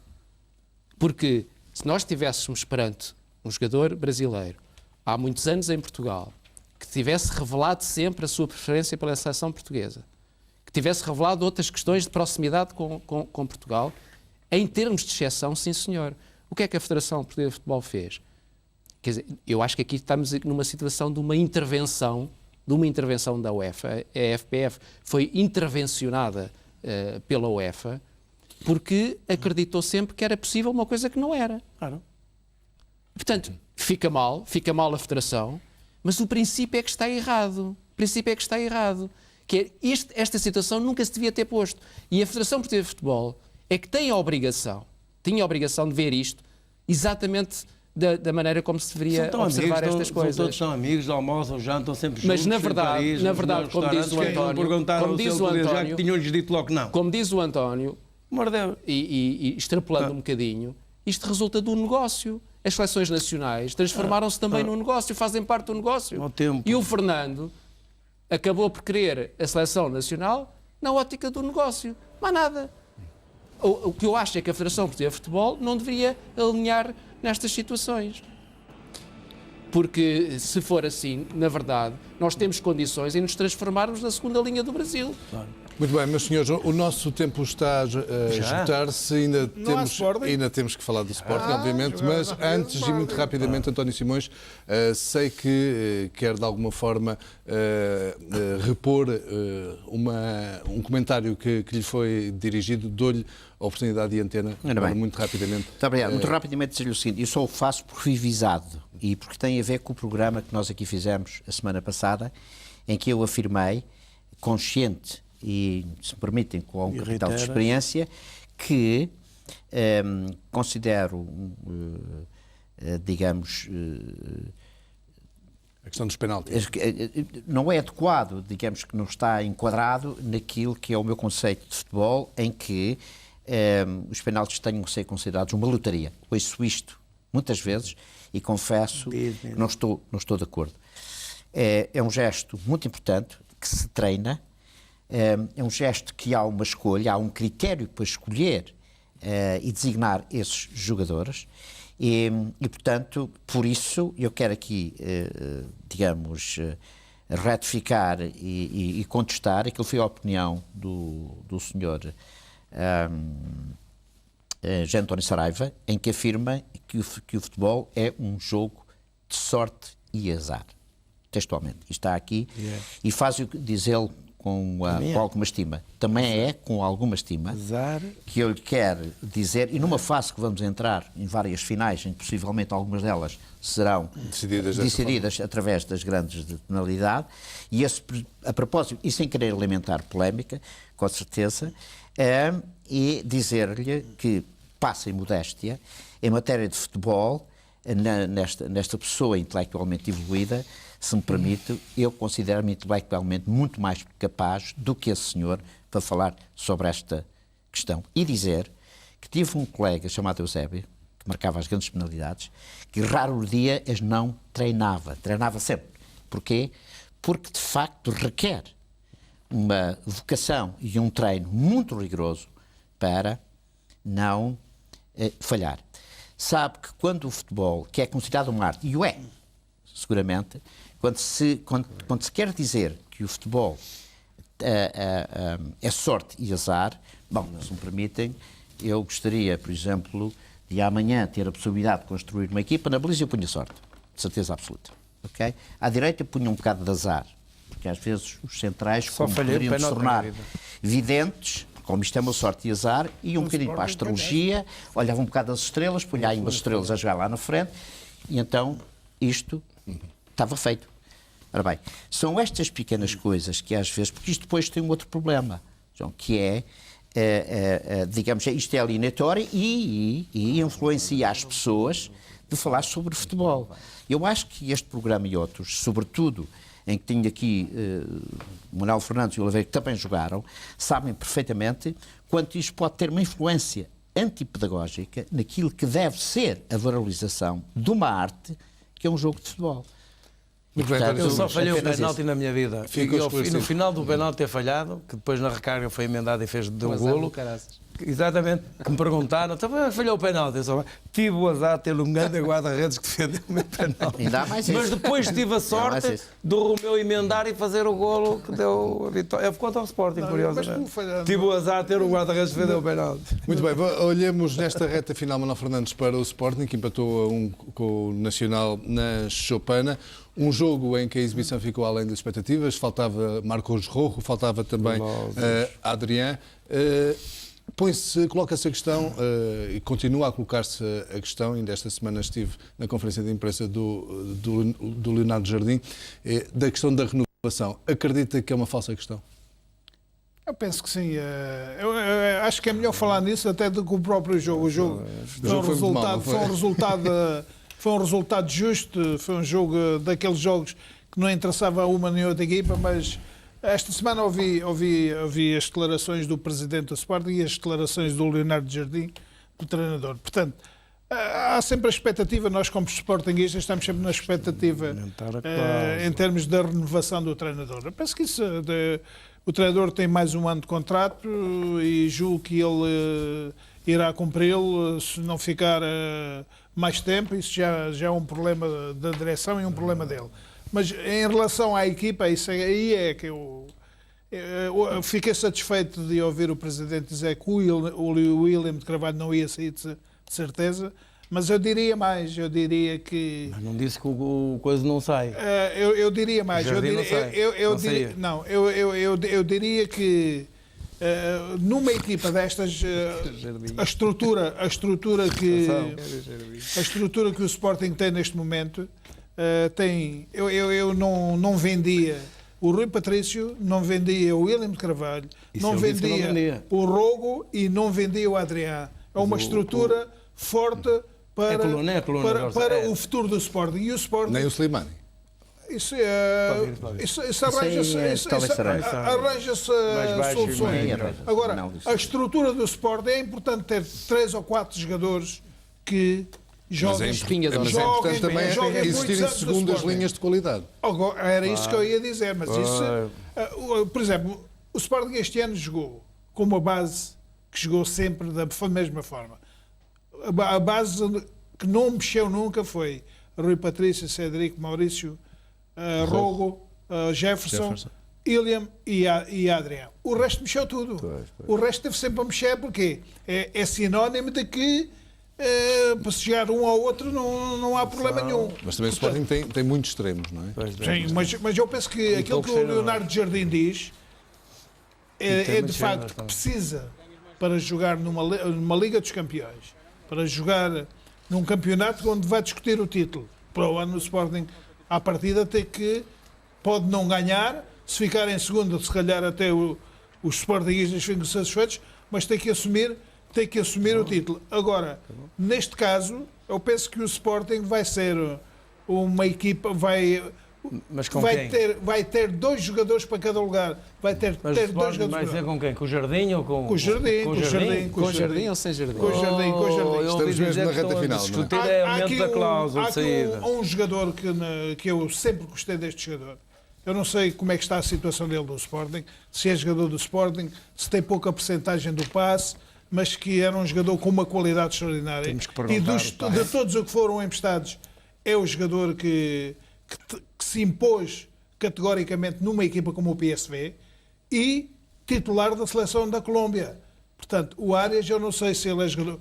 Este jogador jogou ano passado comigo, sempre na equipa B, o Arias. É um jogador que tem para 2 para cada lugar, Cedric e Arias, o Sporting fica com esta situação resolvida. Não sabemos nada de Jardim. E penso que o Sporting tem que pescar aquilo que o Leonardo Jardim diz, precisa de reforçar 6 posições, se calhar tem razão. Hoje viu-se bem a falta ontem viu-se bem a falta do Adrián naquele meio campo.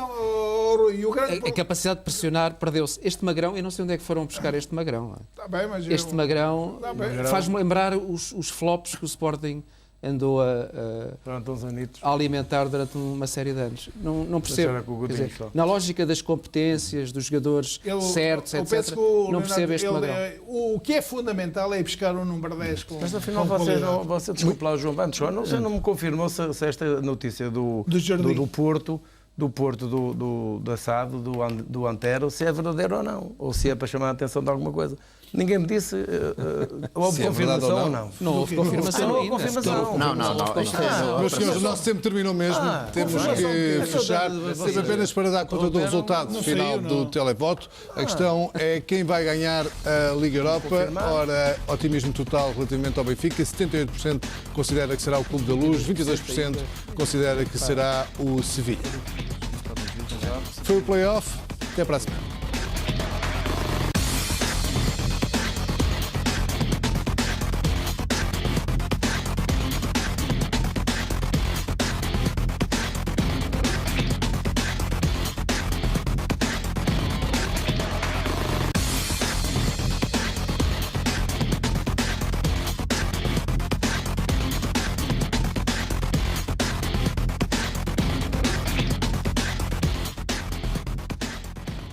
Este programa é patrocinado por Mr. Pizza, sempre tradizionale. Garnier Fructis, força e brilho. E Telha Sol MG da Telhas Cober.